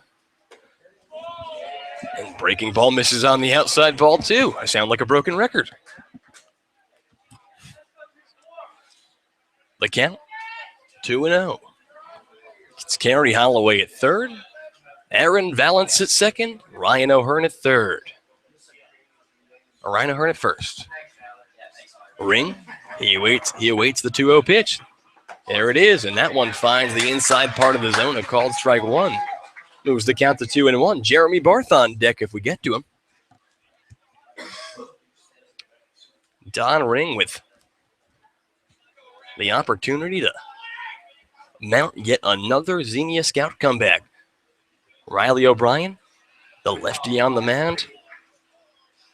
Mission to stop that from happening. The 2-1, and that one, breaking ball on the outside, moves the count to 3-1. And the Copperheads 1 ball away here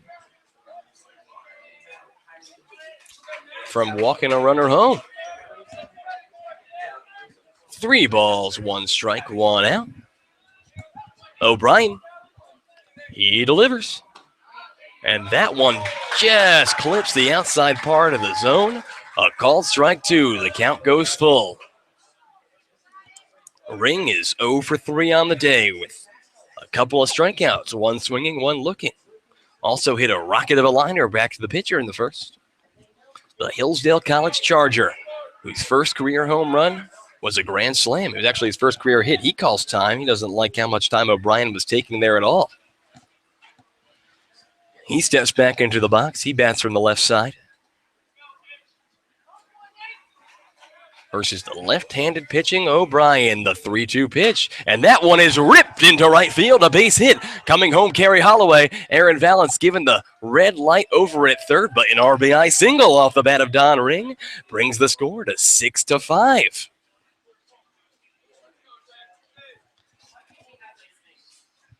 Now batting for the Scouts out of Viola, number 31, Jeremy Barth.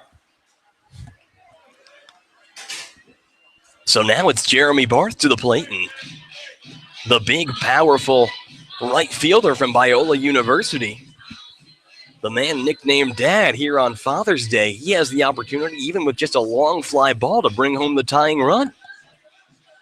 Jeremy on the day, He is 0 for 3. Strikeout, ground out, fly out. He awaits the first pitch from O'Brien. The first pitch, that one a breaking ball low. Ball 1. It was a double for Evan McDonald, and then 3 straight walks and a single from the Don Ring. It has narrowed this game to just 6-5. The Scouts at 1 point trailed by a score of 6-2. The 1-0 pitch, that's on the outside. Jeremy ahead in this count, 2-0. Barth, the former member of the SoCal Catch of the California Collegiate League. He hit his first home run of the Great Lakes League season yesterday here at Bob Wren Stadium. The pitch, and that one's in the dirt. Great job. Great job by the Copperhead catcher Russo getting in front of that one, because that one gets past him, and Aaron Valance, the tying run's going to come home. So the count 3-0 here.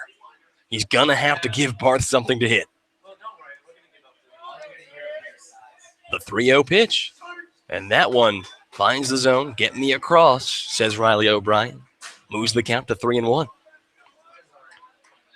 Don Ring at first. Ryan O'Hearn at second. Aaron Valance at third. Jeremy Barth awaits the 3-1 pitch. Here it comes. And he grounds that one up the middle, a base hit. Coming home is Aaron Valance. Ryan O'Hearn is heading for home. The throw to the plate will be not in time. A 2 RBI single off the bat of Jeremy Barth gives the Scouts a 7-5 lead. Do you believe in comebacks, folks?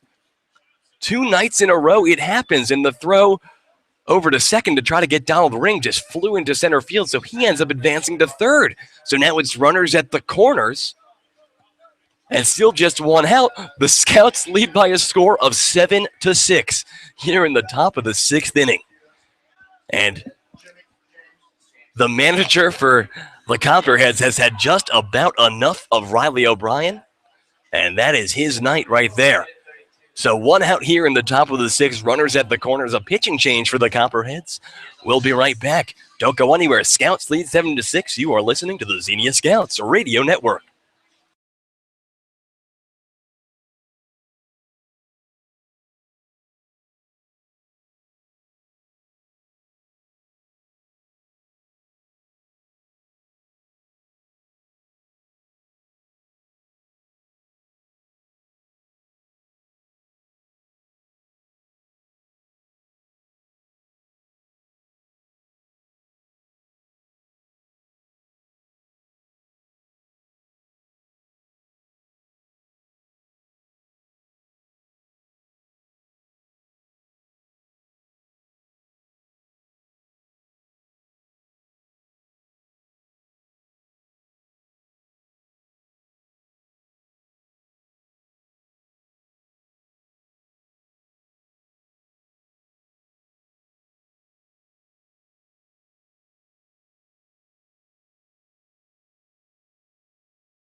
So we head back to the top of the 6th. The Scouts have a 7-6 lead now. Runners at the corners with 1 down. Colt Wolf at the plate. First pitch to Wolf is grounded foul, third base line. Coach Cates having to jump over that one.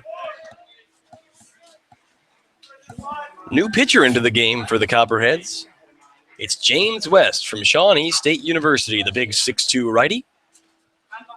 Tasked to try to stop the bleeding here, as the Scouts have already put up a 4-run top of the 6th. And Colt Wolf lifts that one into shallow right center field. Coming under at the center field, or the right fielder, Devin Rose makes the grab, and Donald Ring's going to hold there. So a very productive out there for the Copperheads. As a deeper fly ball would have really, for sure scored Don Ring from third. But mark it down as just an F8. And now 2 down, and now the 9th scout of the inning comes to the plate, and that's going to be Chandler Atkins. Atkins, 1 for 2 on the day. He singled in the second and flew out to right in the 5th. Also walked back in the 3rd. Came around to score the first run of this ball game. Atkins, 10 RBIs on the year. It's a scout high, and he grounds that one right into the glove of a very quick reacting Nick Rose, who just steps on the bag. And are they going to say that was a foul ball? I guess they will. I guess they're going to say he scooped that in foul territory. I don't know if I saw it.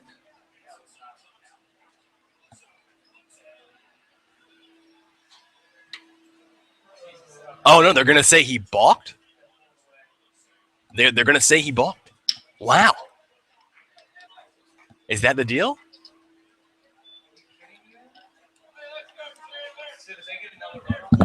Yeah, they say that the pitcher, James West, balked. The runners advance, so now the Scouts lead by a score of 8-6. I guess I missed that one.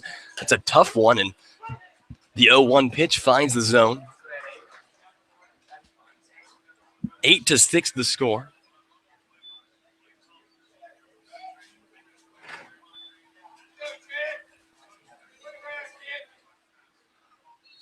Nothing in one here.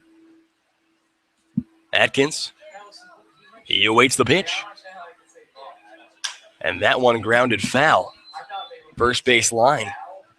So Atkins falling behind 0-2 in this count. The score 8-6 in favor of your Xenia Scouts, who have come back from down 6-2 for the second time in as many games here at Bob Wren Stadium.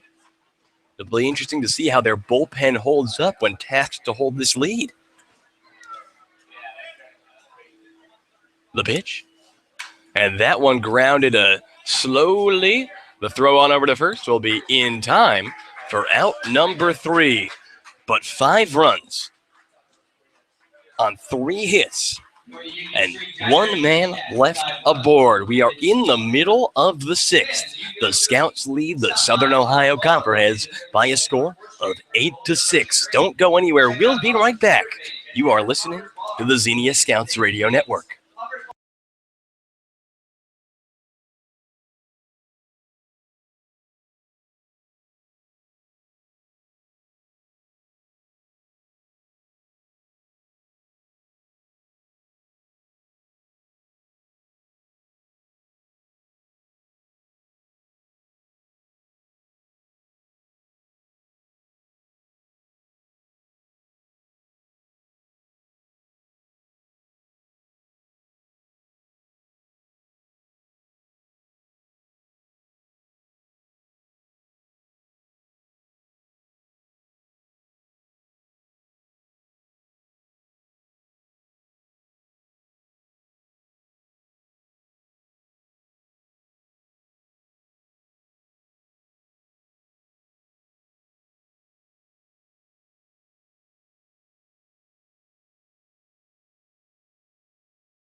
To the bottom of the 6th we go. Andrew Alex here at Bob Wren Stadium in beautiful Athens, Ohio, on the campus of Ohio University, and it's going to be Devin Rose from Wayne State to lead things off. Adrian Peraza back out to the mound. Peraza, first pitch, and beautifully laid down bunt by Rose. Throw over to first is going to be not in time. A squeeze bunt puts Devin Rose aboard. Now stepping into the batter's box for the Copperheads. And now it's one on and nobody out. Devin Garcia to the plate. Garcia. So that's the first hit for the Copperheads since essentially the 3-run homer that broke the game open back in the bottom of the third. Just the second hit allowed by Peraza. First pitch from Peraza there to Devin Rose, finds the zone, a called strike, or Devin Garcia, excuse me. Devin Rose is over at first. Garcia from Ohio University, right here where we are right now. On the day he's 0 for 2, fly out to third, fly out to first.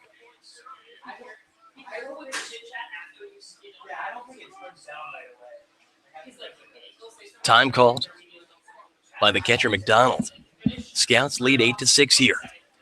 And it'll be the task of their bullpen to hold this lead.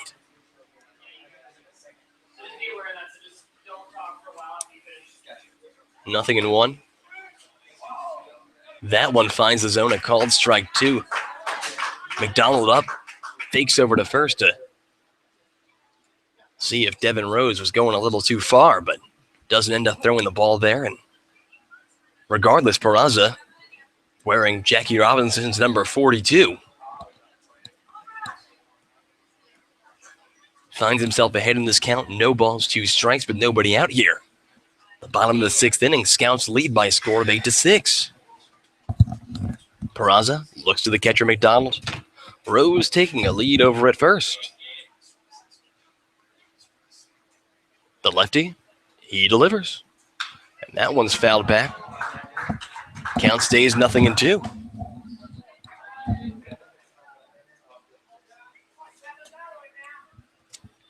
Garcia came into the game batting at .244 for the year. He has 3 doubles.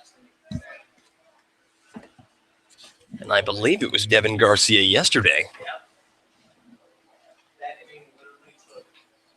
Went 2 for 4. Scored a run. Big night last night. And very dangerous hitter at the plate, even in the 9-hole for this Copperhead squad. Pickoff attempt over to first from Peraza. Cavaliers game. Halftime. Warriors 49, Cavaliers 42.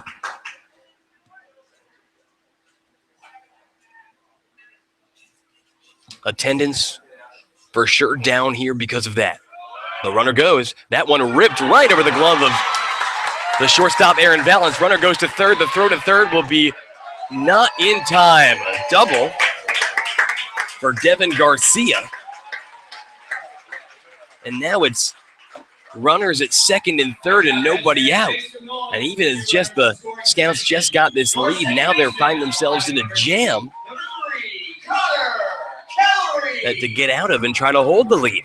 And it's back to the top of the order in Connor Callery. Callery also an Ohio Bobcat. 306 on the year. 3 doubles, 3 RBIs. And Coach Cates coming out to the mound. He's going to have a word with Adrian Peraza.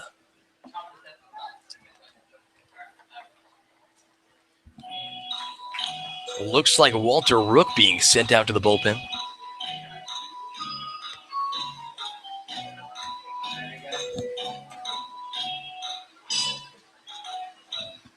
And will they take the ball from Peraza is the question.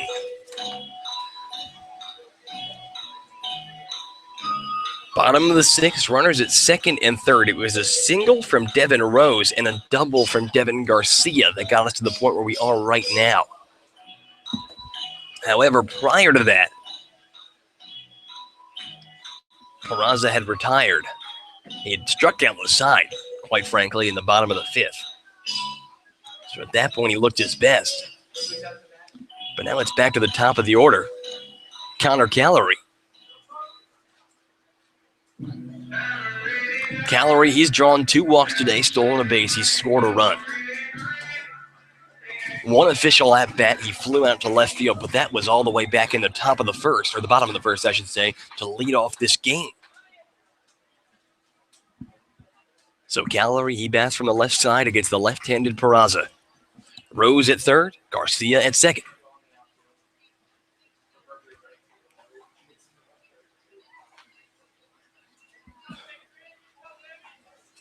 Peraza. He delivers. And that one's grounded to the second baseman, Kerry Holloway. He's going to pick it up, throw on over to first in time. Out number 1. Coming home to score from third is Devin Rose. And the Copperheads put 1 on the board. Narrow the Scout lead to 8-7. Devin Garcia advances second to third there. So now it's 1 down and the runner on third. Connor Calorie making out number 1, and it's going to be Ted Williams to the plate. Ted Williams, no relation to the hitting machine of the Boston Red Sox in the 40s, as you could probably assume. He plays shortstop tonight, comes into this game batting .429, 3 RBIs. He's 1 for 2 on the day, an RBI double back in that 5-run third. Also flew out to center, and he grounds that one sharply. Aaron Valance goes home, and they got the runner at third in a pickle. They're going to lay the oh, no, they didn't get him. They messed up the rundown formation there, and Devin Rose goes back to third. Ted Williams safe at first, and now it's runners at the corners, and the very dangerous hitting Lee Solomon to the plate. Solomon, he has scored twice, walked, and gotten hit by a pitch today. Number 6, Lee Solomon. Probably got to mark that as a fielder's choice and an error. It was a hard hit ball to Valance at short. He went home. The runner, Garcia, was midway between third base and home, and McDonald chased him down. Thought they had him. In the bullpen right now, it's Walter Rook, the 4th, warming up. As the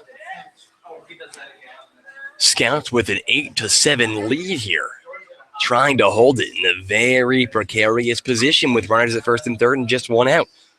The .350 hitting Lee Solomon to the plate. Solomon takes a called strike 1 on the outside part of the plate. Cut fastball from Peraza. 0-1 the count.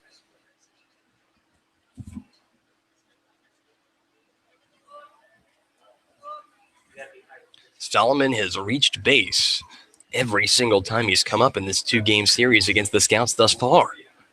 Here's the 0-1. And the runner was about to go but tripped and then essentially crawled back to first. Peraza was looking over at third, didn't even notice that anything had happened. Count stays 0-1. Solomon, the former Xenia scout from Lipscomb University. Peraza looks to McDonald. The 0-1, runner goes, and that one's fouled back. The count 0-2 now. The Scouts trailed, coming into the top of the 6th inning by a score of 6-3. They put up 5 runs in the top half of this inning. But the Copperheads already with 1 here in the bottom half of the frame. And still threatening here, runners at first and third. Most dangerous hitter in the lineup, Lee Solomon at the plate. But Peraza ahead in the count, 0-2. And he steps off. Now remember, in a first and third situation yesterday,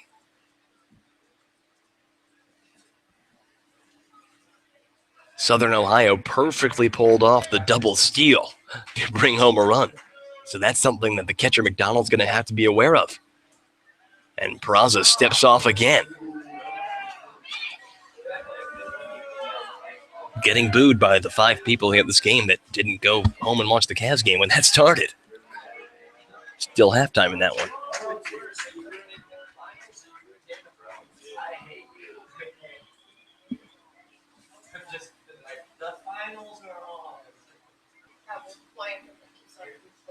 The 0-2 pitch. And swing and a miss, strike three. Lee Solomon goes down swinging for out number 2, the 4th strikeout of the day for Adrian Peraza. And now it's 2 down and runners at the corners. And Brad Baldwin to the plate. Jets fans, make some noise for your third baseman at Wayne State University, number 11, Brad Baldwin. Baldwin, the cleanup hitter, he's 1 for 3 tonight. Back in the first, he opened up the scoring in this game with an RBI single, or RBI double. Check that. Since then, a fly out and a ground out. The Scouts lead 8-7 here in the bottom of the 6th. 2 down. Devin Rose at third.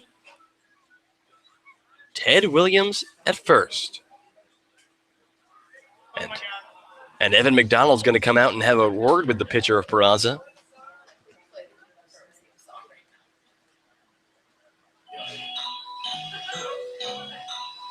Quick meeting.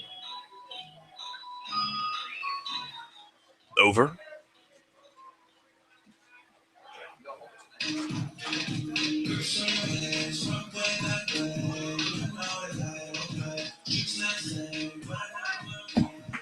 So 2 down and runners at the corners. Baldwin steps in. He bats from the left side against the left-handed pitching Peraza. Peraza looks to like catcher Evan McDonald. He delivers first pitch. And that's one's in there for a called strike. The runner goes and steals second. But aware of the possible double steal that I mentioned earlier, it looks like McDonald didn't want to take any risks, and now there's 2 runners in scoring position, and with 2 outs here, a base hit from Baldwin could give the Copperheads the lead yet again. The count 0-1 with 2 down. Peraza, he delivers. Breaking ball, just misses up and in. Count goes even, 1 ball, 1 strike here. Baldwin, 12 RBIs on the year.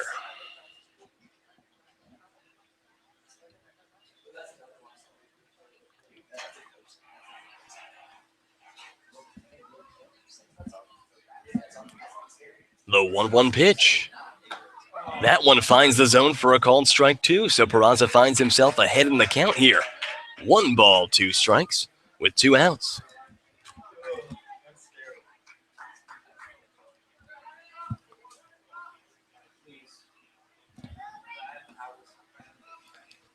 Peraza, the 1-2, he delivers.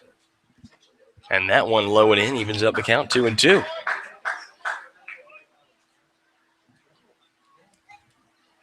Devin Garcia at third. Ted Williams at second. 2 down. The Scouts lead 8-7. 2 balls, 2 strikes on Brad Baldwin from Wayne State University. And Peraza steps off. On deck, if we get to him, is going to be Hunter Walsh. But quite frankly, if we get to him, the Copperheads are probably going to have the lead. Here's the 2-2 pitch. And that one just missing up and in, or up and away. A check swing there from Baldwin. They say he did not go, so the count goes full. 3 balls, 2 strikes with 2 outs. Peraza finds himself in the biggest self-inflicted jam of the evening.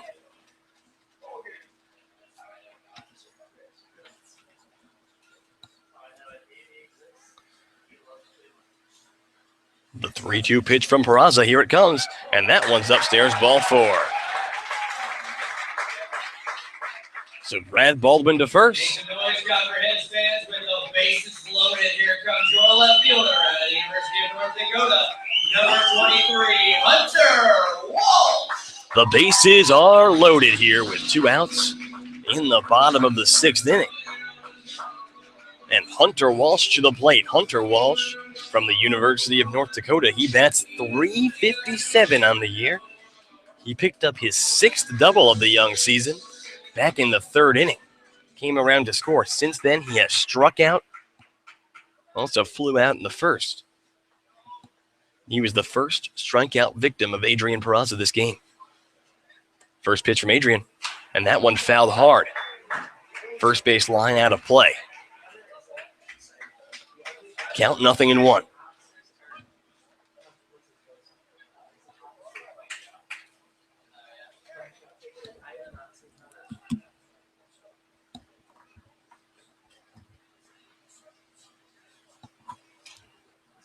Peraza looks to Evan McDonald.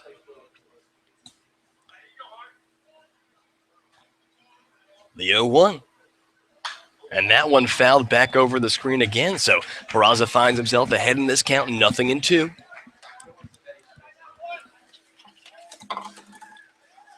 Hunter Walsh, a guy with 11 strikeouts on the year.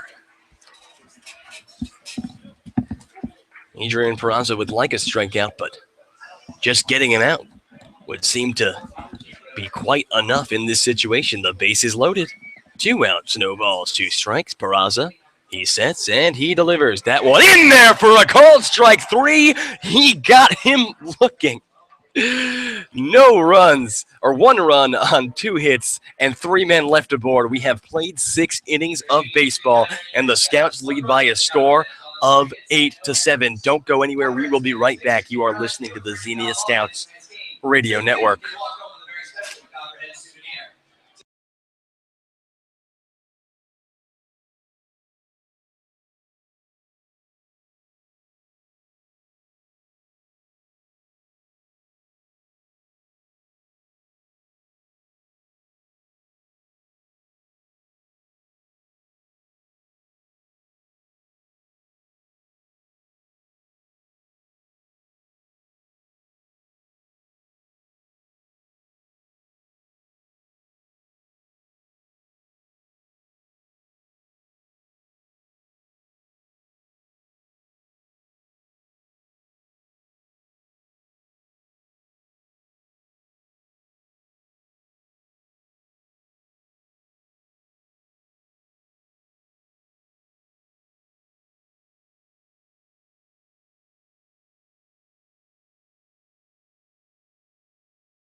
We go into the top of the 7th inning. Evan McDonald to lead things off here for the Scouts.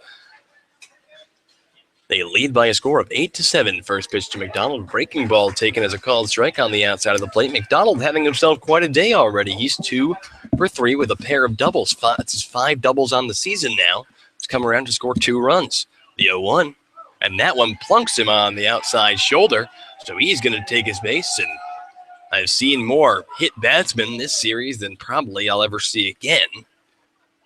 Wouldn't want to test my luck on that one, though. So now it's a man on, nobody out, and Caleb Bloy to the plate. Caleb Bloy, he's 1 for 3 on the day, an RBI single back in the second. Plated Evan McDonald for the second run of the game. Bloy from Covenant College, native of the state of Georgia.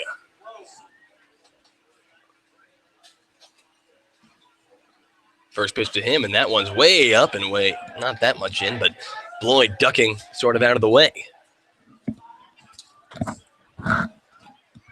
1-0 the count. The Scouts trying to extend upon their lead, takes the pressure off their bullpen. The 1-0 pitch fouled right back into the screen. It's going to even things up 1-1.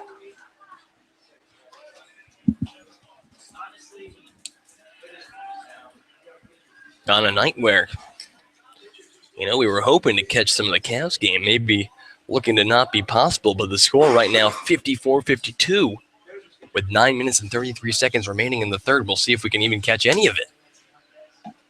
Here comes the 1-1. That one taken on the inside part of the plate. 1 ball, 2 strikes to count now.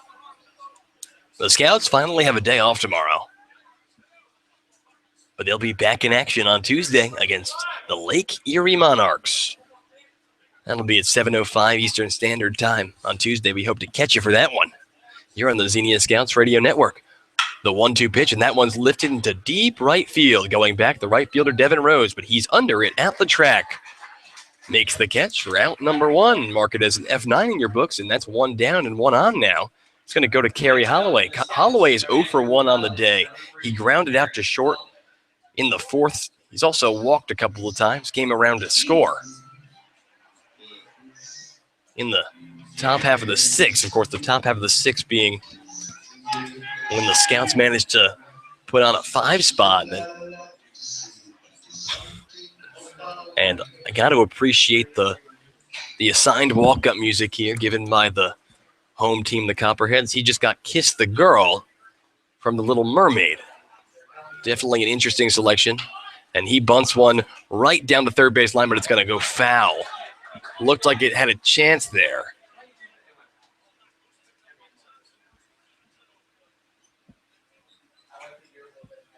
Count 0-1. Holloway at the plate. 265 on the year. Said, talked to him today. He told me he hasn't been home for Father's Day in 3 years. He's been out on baseball mission trips for the past 3 years doing baseball for Christ, his junior and senior year of high school. An experience that he said was quite eye-opening for him. 0-1. Breaking ball taken on the outside. It's going to even things up. 1 ball, 1 strike. It's Kerry Holloway, and if we get to him, Aaron Vallance on deck. Here in the top of the 7th inning, the Scouts lead by a score of 8-7. The 1-1. Holloway taking on the outside again. 2-1 the count.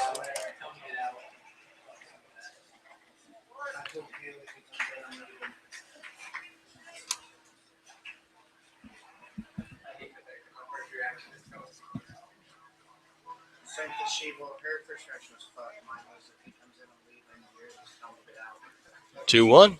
And that one's fouled right back into the screen. He's going to even the count up. 2 balls, 2 strikes with 1 out here.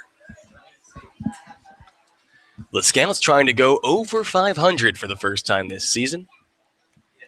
They've been playing from behind since they dropped the first 2 games of the season to the Copperheads at Grady's Field. They were 0-2 to start things off and been fighting back ever since. The 2-2 pitch is fouled out of play. And it's been basically a splitting sensation since then. Get to 500, lose the next one, fall 1 game behind, and get back to 500. But at no point has this team ever had a winning record. Just 500 and 1 game under. Since that first win against the Richmond Jazz. But 2 balls, 2 strikes to count. With 1 down, Evan McDonald over at first. Looks like he's tying his shoe.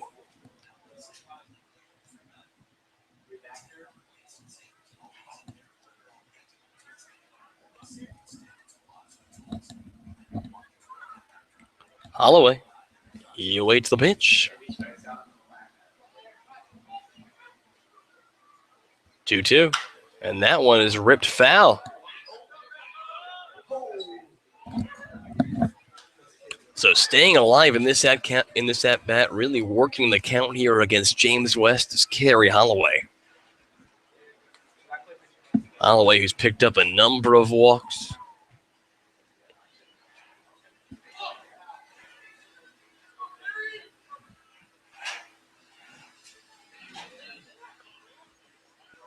The 2-2. And that one's grounded to the shortstop who goes to second for 1. The throw to first for 2 is going to be in time. A 6-4-3 double play retires the Scouts in the top of the 7th. No runs on no hits and nobody left aboard. We head into the bottom of the 7th. The Scouts lead by a score of 8-7. Don't go anywhere. We'll be right back. You are listening to the Xenia Scouts Radio Network.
We head into the bottom of the 7th inning, and Walter Rook, the new pitcher for the Xenia Scouts. Walter Rook, the 4th of his name, from Northeast Mississippi Community College. Rook on the year, a 2.84 ERA. That's over 12 and 2/3 innings pitched. He's allowed 4 earned runs, striking out 7. Compiling a middle reliever stealing wins record of 2-0. Rook delivers a first pitch called strike. The batter Nick Rose on the day. He's 1 for 3 with a 3-run homer. 0-1 to Rook, or 0-1 from Rook, fouled right back into the screen from Nick Rose. So Rook ahead in the count. 0-2 here. Rook, the big and tall righty.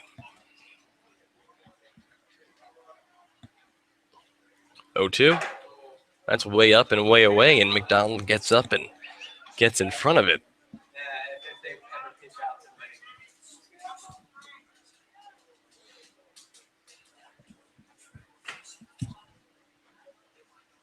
Here's the 1-2 pitch, and that one's popped foul out of play. So the count's going to stay 1-2. The Scouts lead 8-7 here in the bottom of the 7th inning. This game continues.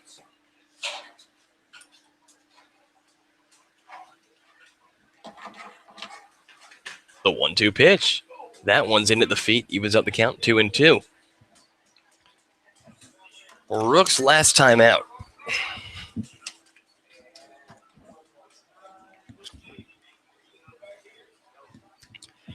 Allowing 2 earned runs over 2 innings against the Grand Lake Mariners.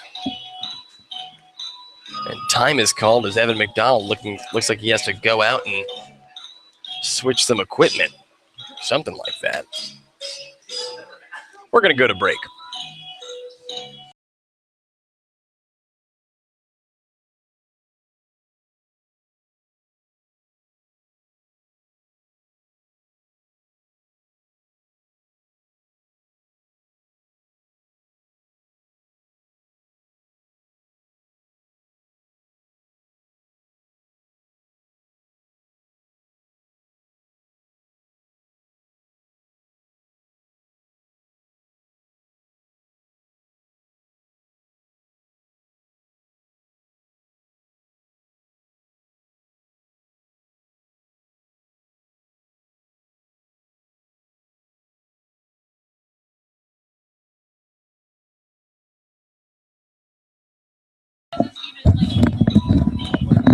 we are in a break right now. Evan McDonald has to go into the dugout, and clearly something going on with equipment, but it looks like he's coming back out. We're in the bottom of the 7th. The Scouts lead by a score of 8-7. 2 balls, 2 strikes the count. Years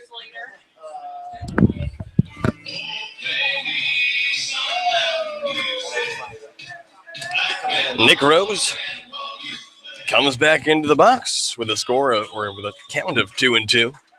Rook, he looks to the catcher McDonald. He sets, delivers, and that one in there for a called strike 3. So Walter Rook gets Nick Rose looking for out number 1. And the manager for the Copperheads going to come out your and first baseman, your catcher, Adam Butler, number 12, Sam Russo. maybe it looks like a substitution. And it's going to be into the game Braden Frankfurt from Santa Clara University. He's going to be coming in to catch.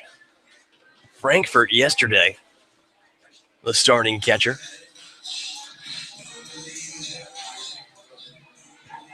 Took an 0 for 3 with an RBI and a walk. The RBI coming on a sac fly. First pitch to Frankfurt, taken on the outside. 1 down here in the bottom of the 7th inning.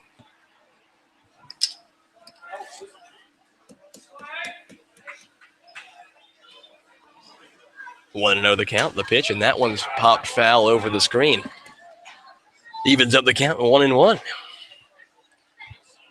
5:33 left in the third. Cavs lead 60-59 as that clock slowly expires, or quickly expires, I should say. The 1-1 pitch from Rook. Taken on the outside, moves the count to 2-1.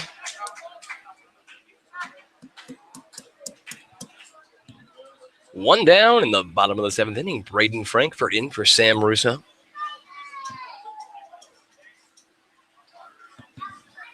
The 2-1 pitch from Walter Rook, and that one is swung at a ball in the dirt. Real golf club swing there from Frankfurt. Evens up the count at 2-2.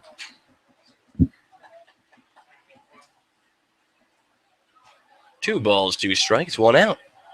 Rook, he delivers. Gotcha. That one's in the dirt. The count goes full. 3 balls, 2 strikes.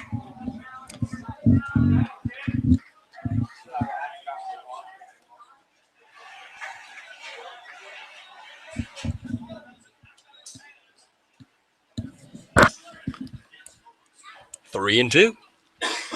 And that one is line foul. Third base line staying alive in this count is Frankfurt. Some of the longest at-bats you'll ever see this evening.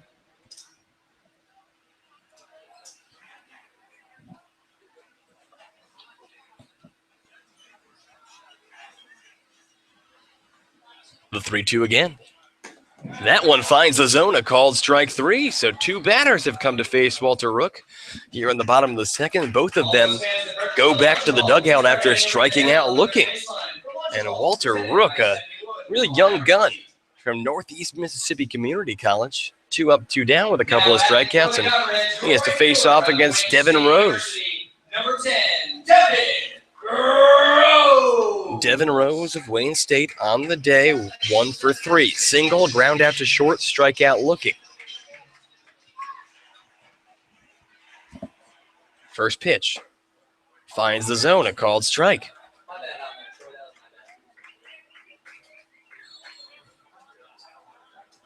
I just said cracks is coming in your face. 0-1 from Rook, and that one is a check swing to the first baseman, ground ball. He picks it up, carries it to first. Out number 3, mark it down as a 3 unassisted. No runs on no hits and nobody left aboard for the Copperheads in the bottom of the 7th, and we head into the 8th. The Scouts lead by a score of 8-7. Don't go anywhere. We'll be right back. You are listening to the Xenia Scouts Radio Network. And be sure to ask about our fundraising opportunities.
We head back into the top of the 8th inning. The Scouts lead by a score of 8-7. Chris Quackenbush into the game to pitch for the Southern Ohio Copperheads, and he's the reliever who probably had the most success yesterday. He faces off against Aaron Valance and gets him to swing and miss at the first pitch. 0-1 the count. 8-7 the score in favor of the Scouts here in the top of the 8th. 0-1 and swinging a miss there again from Aaron Valance, so he quickly falls behind. 0-2 in the count. It's Valance, O'Hearn, Ring due up in what looks to be another late inning thriller between the Scouts and the Copperheads. And 3 pitches, 3 strikes. Aaron Valance goes down swinging for out number 1. That's a strikeout, sponsored by Car Contracting. Don't strike out on your next construction project. Call the professionals of Car Contracting.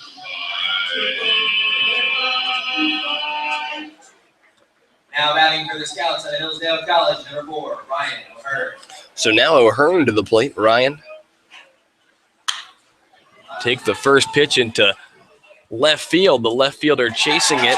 Walsh makes the grab for out number 2. So O'Hearn attacks the first pitch, and now 2 down. Hillsdale College, number 18, Donald Ring. It's going to be Don Ring to the plate. Don Ring, his last time up. RBI single to keep the big 6th inning going for the Xenia Scouts. First pitch to the Donald, taken in there for a called strike. Cavaliers lead 68-62. 0-1, and that one's low. Evens the count up. 1 ball, 1 strike.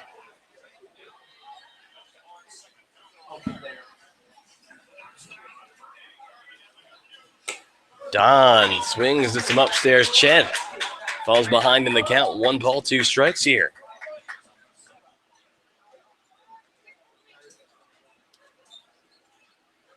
The 1-2 pitch.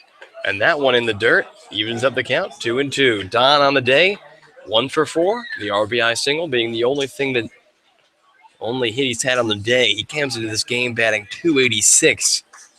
3 doubles and 4 RBIs. Here's the 2-2 pitch. And Don watches upstairs. Yeah,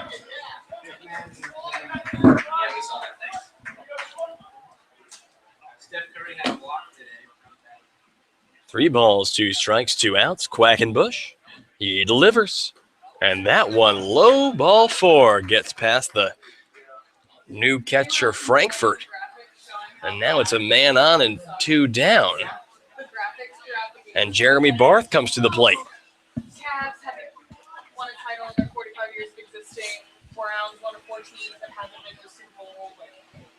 It's just a laundry list of how poorly Cleveland sports. Stepping up to the plate for the Scouts out of Viola, number 31. But hey, they're Cavs. Indians haven't been to the World Series. Yeah. So now it's Jeremy Barth to the plate. Jeremy, his RBI, 2 RBI single gave the Scouts the lead. And now he has another opportunity here to extend upon it. First pitch, ball in the dirt, gets past the glove of the catcher Frankfurt. Advancing to second is Don Ring. So now Barth batting with a runner in scoring position. And 2 outs here in the top of the 8th. The Scouts lead by a score of 8-7 here at Bob Wren Stadium in Athens, Ohio, on the campus of Ohio University. The Ohio University baseball program.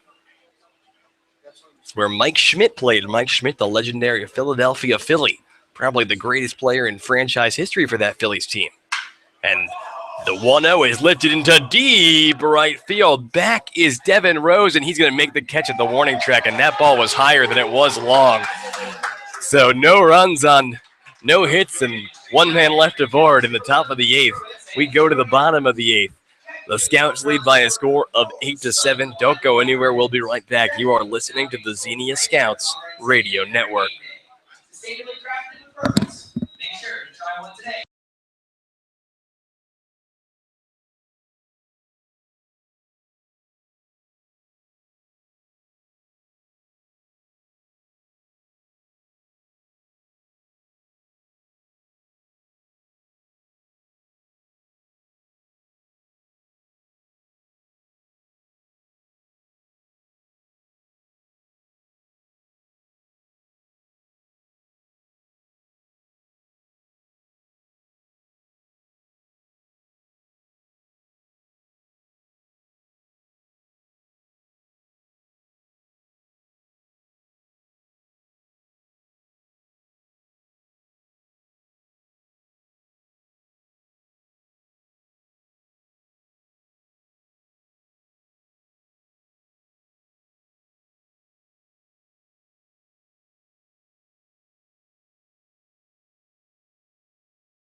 Bottom of the 8th we go. Walter Rook out to pitch his second inning of work. Rook sent them down 1-2-3 in the bottom of the 7th. Now he has to face off against Devin Garcia from right here at Ohio University. Garcia, his last time up, he doubled. First pitch to Garcia. A called strike right over the plate. Scouts lead 8-7 here in the bottom of the 8th over the Southern Ohio Copperheads. 0-1 from Rook. Finds the zone again, a called strike 2. So Walter ahead in the count, 0-2 here. Got the first 2 batters he faced looking in the home half of the 7th. Rook looks to the catcher, McDonald. The 0-2 he delivers, and swing and a miss, strike 3.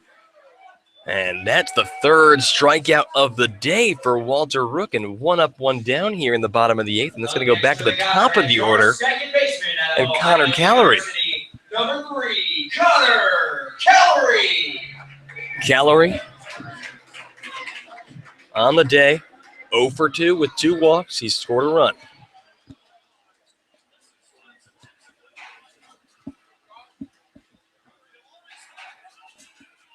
First pitch, and that one's grounded hard, foul, first base line. 0-1 the count.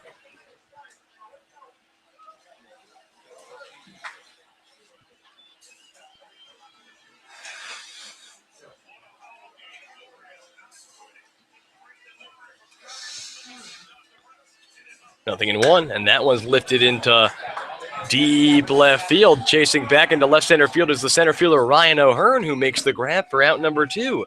Flying Ryan used his wheels there and saved what would have been an extra base hit off the bat of Connor Callery, and now it's 2 up, 2 down, and Ted Williams to the plate. Welcome to the plate, your shortstop at Millersville University, number 1, Ted Williams. Williams from Millersville University. Batting here with 2 down in the bottom of the 8th. His Southern Ohio Copperheads trail by a score of 8-7. A very close one here. Gotta wonder if the Scouts have Matthew Wade going in the bullpen for the bottom of the 9th, if they have the lead at that point. But here's the first pitch to Ted Williams. That one finds the zone, a called strike. Rook. 3 strikeouts. He's retired all 5 batters he's faced. A big one right here. Needs to retire Ted Williams, the man who's batting .429. The 0-1 pitch is swing and a miss at a ball outside. Moves the count to 0-2 here with 2 down. So Rook ahead in the count yet again. Williams an RBI double in the 3rd. Fly out, fielder's choice, and a walk also on the day. So he's 1 for 3. The 0-2 pitch, and that one's fouled back over the screen. Moves the count to, or keeps the count at 0-2 with 2 down.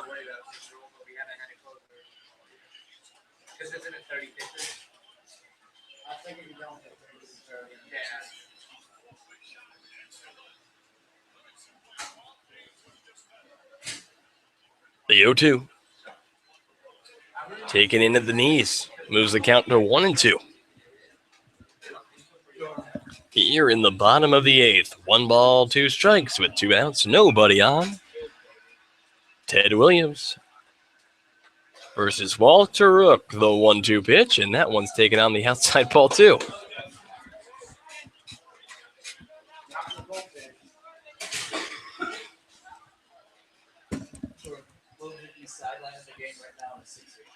The 2-2 pitch. That one's low, ball 3. So the count goes full.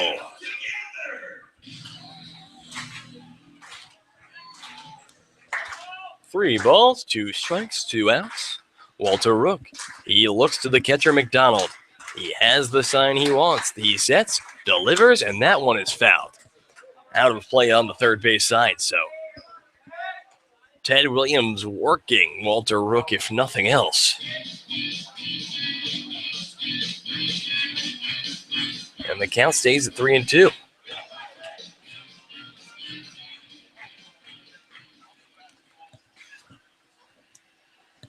So we're going to do 3-2 all over again. Here it comes. He delivers. And that one is lifted foul down the left field line. And Ted Williams not letting Walter Rook put him away as easily as he's put away the first 5 Copperheads he's faced. And with Lee Solomon on deck. So now you need to get the 3-2 pitch, and that one is fouled right back into the screen. Williams and Walter Rook in a battle here in the bottom of the 8th. The Scouts trying to hold their 8-7 lead over the Southern Ohio Copperheads.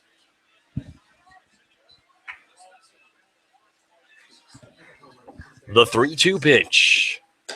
And that one's upstairs, ball 4. So Ted Williams is aboard after working Walter Rook on the walk, and now it's going to be Lee Solomon to the plate. Jets fans, put your hands together for your designated hitter, Lipscomb. Number 6, Lee Solomon. Solomon is 0 for 2 on the day. He struck out in the 6th and grounded into a fielder's choice in the 1st. Also has reached base twice on a walk, and he was hit by a pitch. So the former Scout continues to do damage. Also, 76-75 Golden State Warriors enter the 3rd quarter.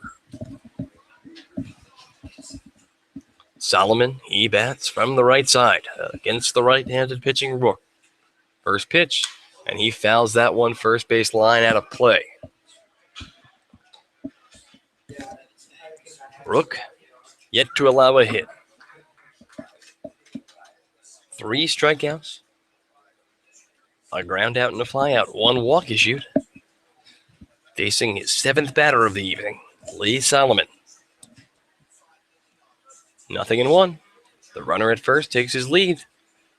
The 0-1 taken low and away, evens up the count 1-1.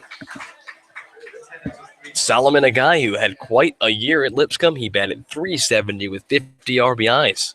And a big task for the young righty from Northeast Mississippi Community College. 1-1. And that one's grounded sharply to the shortstop, Aaron Balance, who throws to second for the force. In time, he got him. So no runs on no hits and 1 man left aboard. We head into the top of the 9th. The Scouts lead by a score of 8-7. Don't go anywhere. We'll be right back. You are listening to the Xenia Scouts Radio Network.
To the top of the 9th, the Scouts and the Copperheads. Scouts lead 8-7. Colt Wolf to the plate, and first pitch from Quackenbush. Check swing foul ball right back into the screen. 0-1 the count. I mean, Tim Hortons got here. I know. I guess if Panera were on East State, not 0-1. Street. Oh, yeah. The pitch from Quackenbush, and that one's a chopper foul third base side, so Wolf falls behind in the count 0-2 here. Was on Court Street, like the grocery Taco store. Bell and all that good stuff. Well, not even that, just like shopping, like the CNE and stuff like that. Like CNE's on Richland though. But like basically all Wolf on the day, 1 for 4. As he fouls another one down the third base line. I like Court Street. It is. It was actually Colt Wolf's single, infield single, that the forced throw over the head of the first baseman Nick Rose brought Ryan O'Hearn around to score, which narrowed the lead of the Copperheads at that point to 6-3. Wolf, the designated hitter tonight. Well, I threw that up here. Nothing and 2 the count still. He awaits the pitch, and that one's a sky-high pop-up, going to hook over the screen foul. So Colt Wolf, if nothing else, working the count of the pitcher Quackenbush. It's Wolf, Atkins, McDonald due up here in the top half of the ninth before a big-time save situation. 0-2 bouncing in the dirt. Moves the count to 1-2. Wolf still looking for his first home run of the year.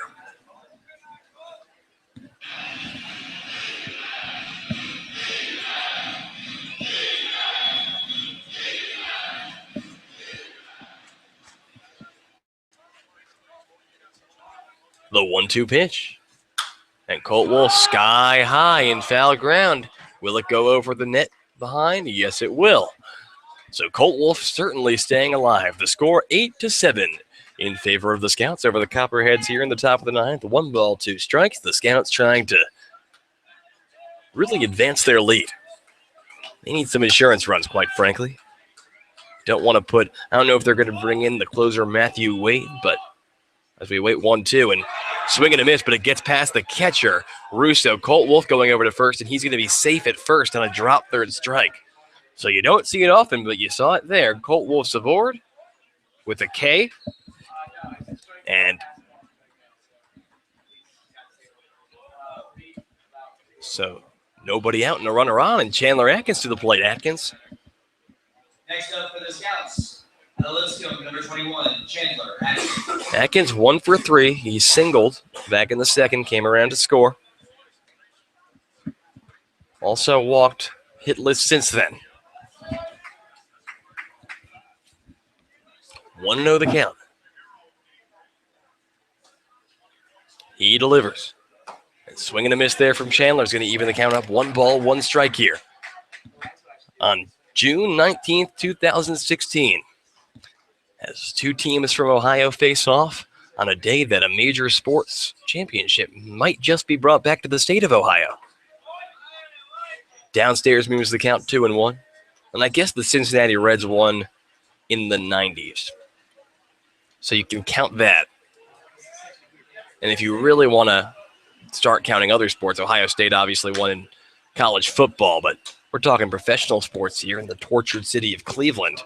And 9:06 left in the fourth quarter. Cavaliers clinging to a narrow lead, 81-78. We're going to look at the foul situation. Steph Curry with 3 fouls, but then again, so does Tristan Thompson, Kyrie Irving, and J.R. Smith. But I'm a baseball analyst, not a basketball analyst, and that one's lifted into left field. Under it, the left fielder Walsh makes the grab, out number 1. Stepping up to the plate for the Scouts, Center Fairleigh Dickinson, number 7. So 1 on and 1 out. Evan McDonald to the plate. Evan McDonald, who has had himself quite a day. A couple of doubles, come around to score twice. An RBI to show for it, too. Last time he was up, he got hit by a pitch. Got hit by a pitch yesterday, too. Twice. So he's been hit by 3 pitches in 2 days. And that's quite frankly a bad situation for him. Let me tell you, he was complaining about his arm hurting on the way back yesterday, and ball gets in front of the catcher, but the throw over to second will get past the glove of the shortstop Williams covering there. So Colt Wolf advancing, and now it's a runner in scoring position for Evan McDonald. The Scouts look to get over 500 for the first time this season. The count 1-0 to Evan McDonald. He awaits the pitch from Quackenbush. He sets, delivers, and that one's upstairs. So McDonald ahead in this count 2-0. 1 out and a runner on second. 8-7 Scouts the score. I am Andrew Alex here on the Xenia Scouts Radio Network. It is 10-11. And that one in for a called strike. 10-11 means this game is already more than 3 hours long. And I think that we would have traded the 2 hour and 14-minute game from the other day as Evan McDonald swings and misses there. Big swing and miss. He was looking to put one over the center field scoreboard. 2 balls, 2 strikes, 1 out. Colt Wolf takes his lead at second. Quackenbush looks to the catcher, Frankfurt. He delivers. And that one is lifted into left field. Chasing back is Hunter Walsh. He's going to make the grab. Out number 2. And that one would look like it had a potential to maybe be the third double, just hung in the air for a little too long. And now 2 down. Runner at second. Caleb Bloy to the plate. And it looks like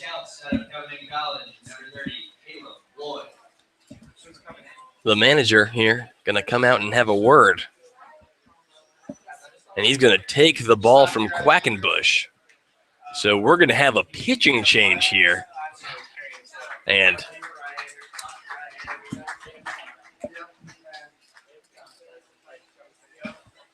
new pitcher coming in. We're going to step off and take a break. With 2 down in the top of the ninth, the Scouts lead by a score of 8-7. Don't go anywhere. We'll be right back. You are listening to the Xenia Scouts Radio Network.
Runner on third and 2 down here. Runner on second and 2 down here.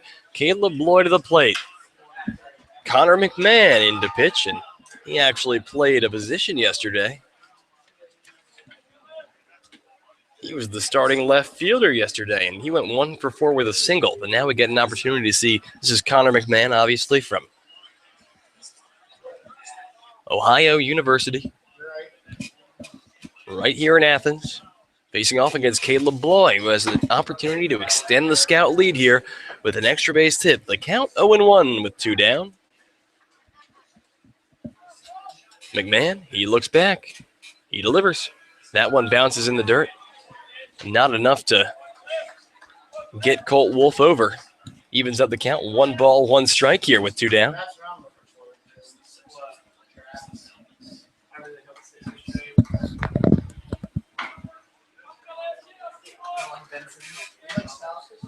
The 1-1 pitch. And that one fouled hard. Out of play.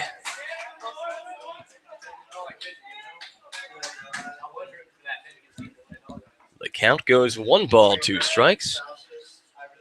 I mean, I don't think this guy, I don't want to get BJ Jackson. West looks to the catcher, Frankfurt. He delivers the 1-2. That one taken way outside, and the count evens up 2 balls, 2 strikes.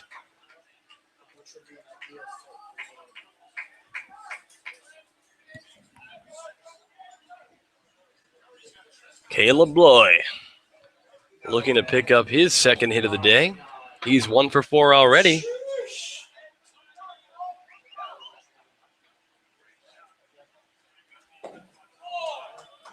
And that one low and away, so 3 balls, 2 strikes, 2 outs. 8-7 in favor of the Xenia Scouts. The 3-2 pitch, and that one's taken on the outside, ball 4. So James West puts aboard Caleb Bloy. And now it's going to be Kerry Holloway with 2 on and 2 out. Next up for the Scouts, out of Andrew College, number 3, Carrie Holloway. How many runs did Blackburn allow? Blackburn allowed 6 runs twice. 6 hits, 5 walks, 4 strikeouts. 93 pitches. First pitch to Holloway. That one's taken on the outside part of the plate. A called strike 1.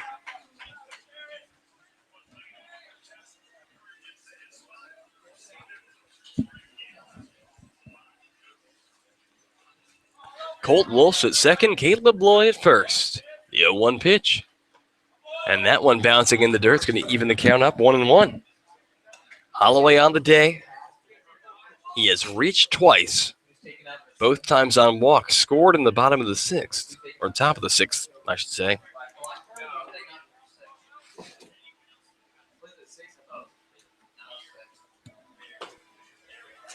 That one finds the zone. A called strike 2 moves the count. 1 ball, 2 strikes. With 2 outs, runners at first and second. Here in the top of the 9th. The Scouts lead by a score of 8-7. The Scouts with 8 runs on 8 hits. The Copperheads with 7 runs on 7 hits. He delivers. And Holloway fouling that one back into the screen.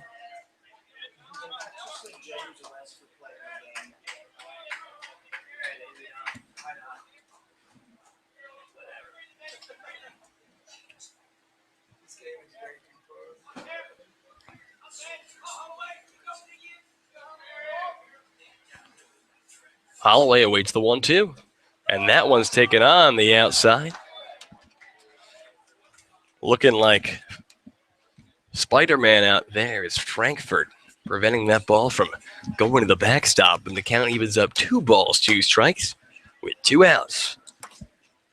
The top of the 9th inning.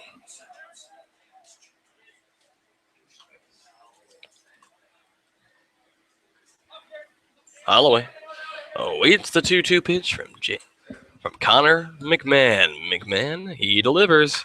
And Holloway fouls that one back into the screen. Do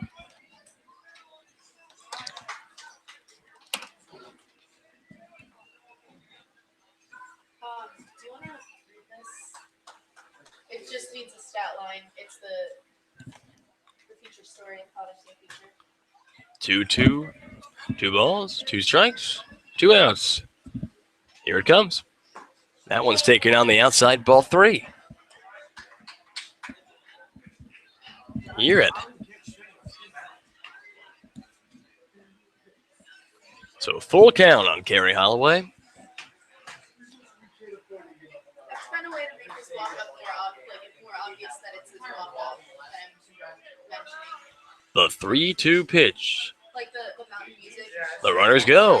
And that one is lined past the glove of the first baseman, Nick Rose. Coming around to score is Colt Wolf.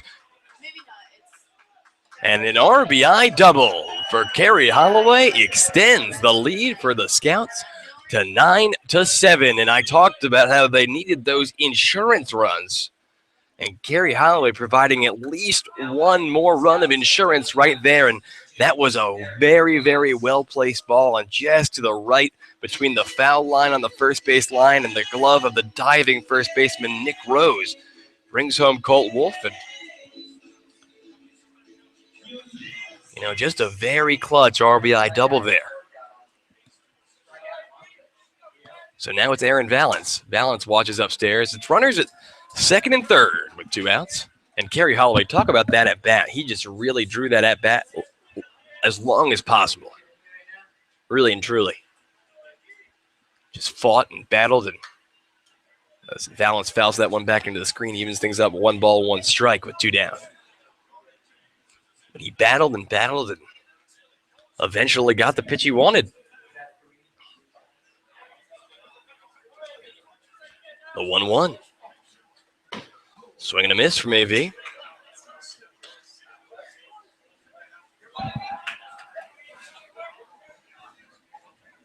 Moves the count to 1-2. McMahon looks to the catcher. He delivers. That one bouncing in the dirt. It's going to even the count up. 2 balls, 2 strikes.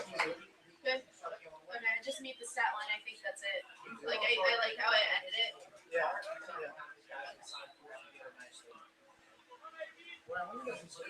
The 2-2 pitch. That one's taken upstairs. Check swing. Did he go? They say he did not. So the count goes full on Valance. If Valance gets aboard, it'll be Ryan O'Hearn up next.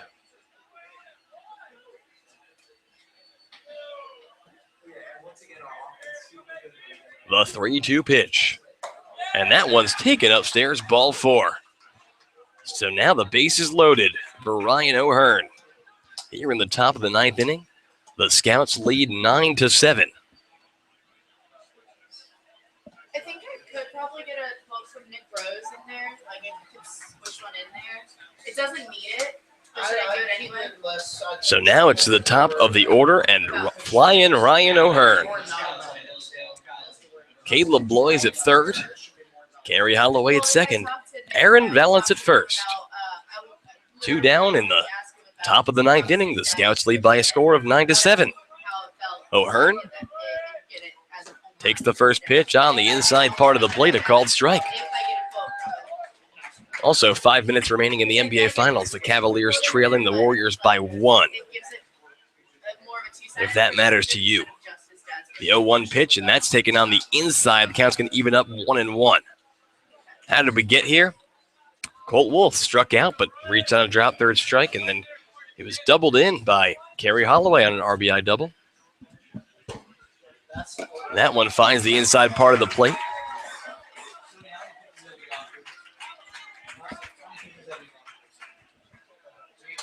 One ball, 2 strikes, 2 outs.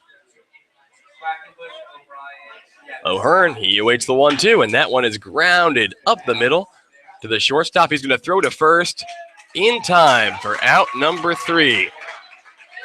So, 1 run on 1 hit and 3 men left aboard, and we head into the bottom of the 9th. The Scouts try to shut the door on the Southern Ohio Copperheads. This is an exciting one, folks. Don't go anywhere. We'll be right back.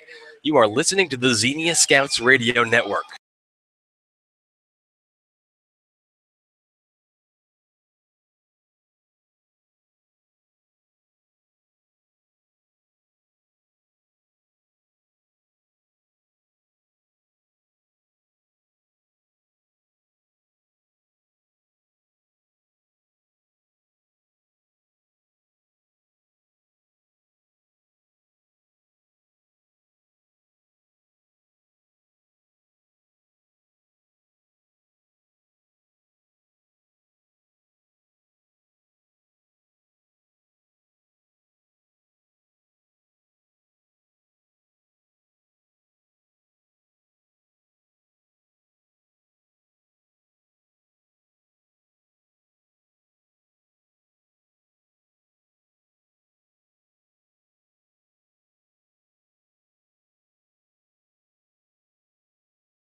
We head into the bottom of the 9th. Matthew Wade into pitch for the Xenia Scouts. He will try to close this one out.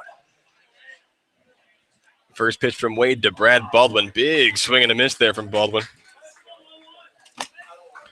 Wade looking to pick up the save. 0-1 the count here to Baldwin, who is 1 for 3 on the day. The 0-1, and that one bouncing in the dirt.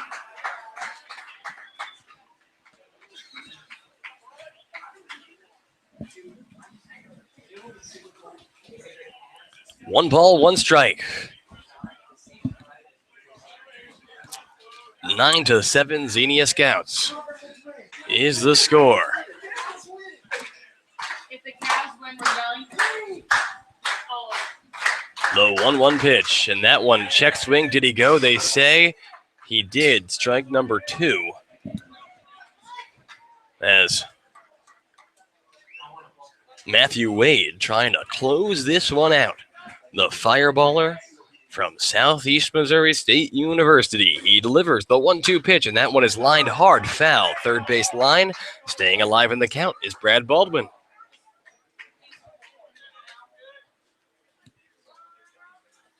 You can't get in or out of Cleveland right now. The highway patrol blocked it off.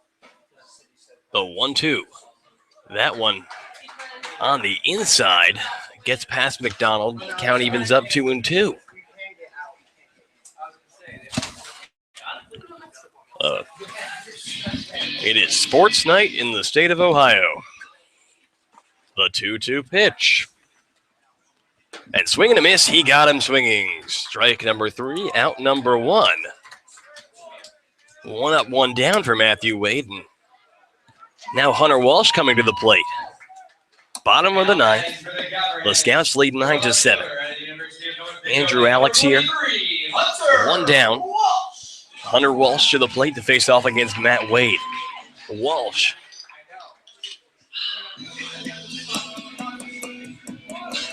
Walsh from the University of North Dakota. The pitch. And that one taken on the inside, ball 1.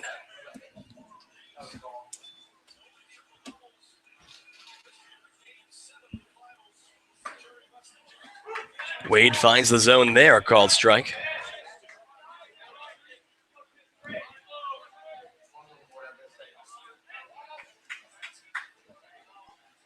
Here's the 1-1 pitch. Wade finds the outside part of the plate, a called strike 2, so he's ahead in this count, 1 ball, 2 strikes. With 1 down. The 1-2 taken on the outside, gets past the glove of McDonald. And that evens up the count 2-2. 89-89 in the Cavaliers game. The 2-2 pitch. Swing and a miss, strike 3. Matthew Wade gets him for out number 2. And the Scouts 1 out away from putting this in the books.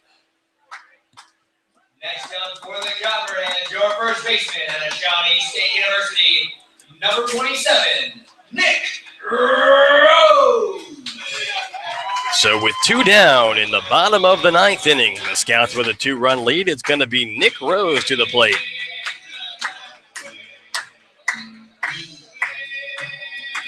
The face-off against Matthew Wade. He has struck out the first 2 batters he's faced. Swing and a miss, strike 1. Wade ahead in the count, 0-1.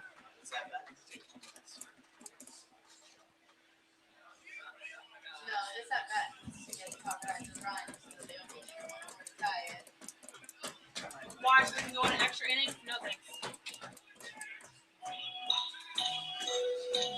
How about 3 then? 3 runs. No, I just want the game to end.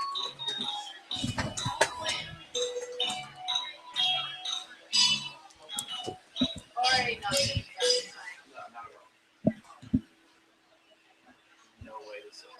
So 0-1 the count here. Matthew Wade.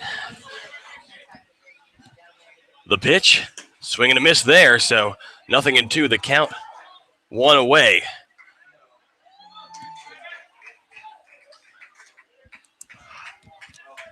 Wow. I'm going to cry. This goes to overtime. We are driving 80 miles an hour.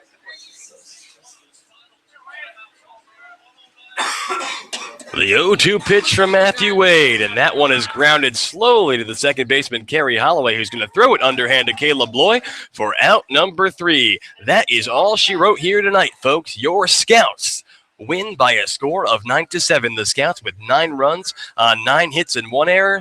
The Copperheads with 7 runs on 7 hits and 3 errors. I am Andrew Alex, and thank you for joining us tonight. We'll be back at 7:05 Eastern Standard Time on Tuesday evening as your Scouts take on the Lake Erie Monarchs. If you're not watching the Cavaliers game, you should turn me off and go watch that right now. I joke around, but I don't. But no, but in all seriousness, thank you guys for listening tonight, and we hope you have a pleasant evening. God bless.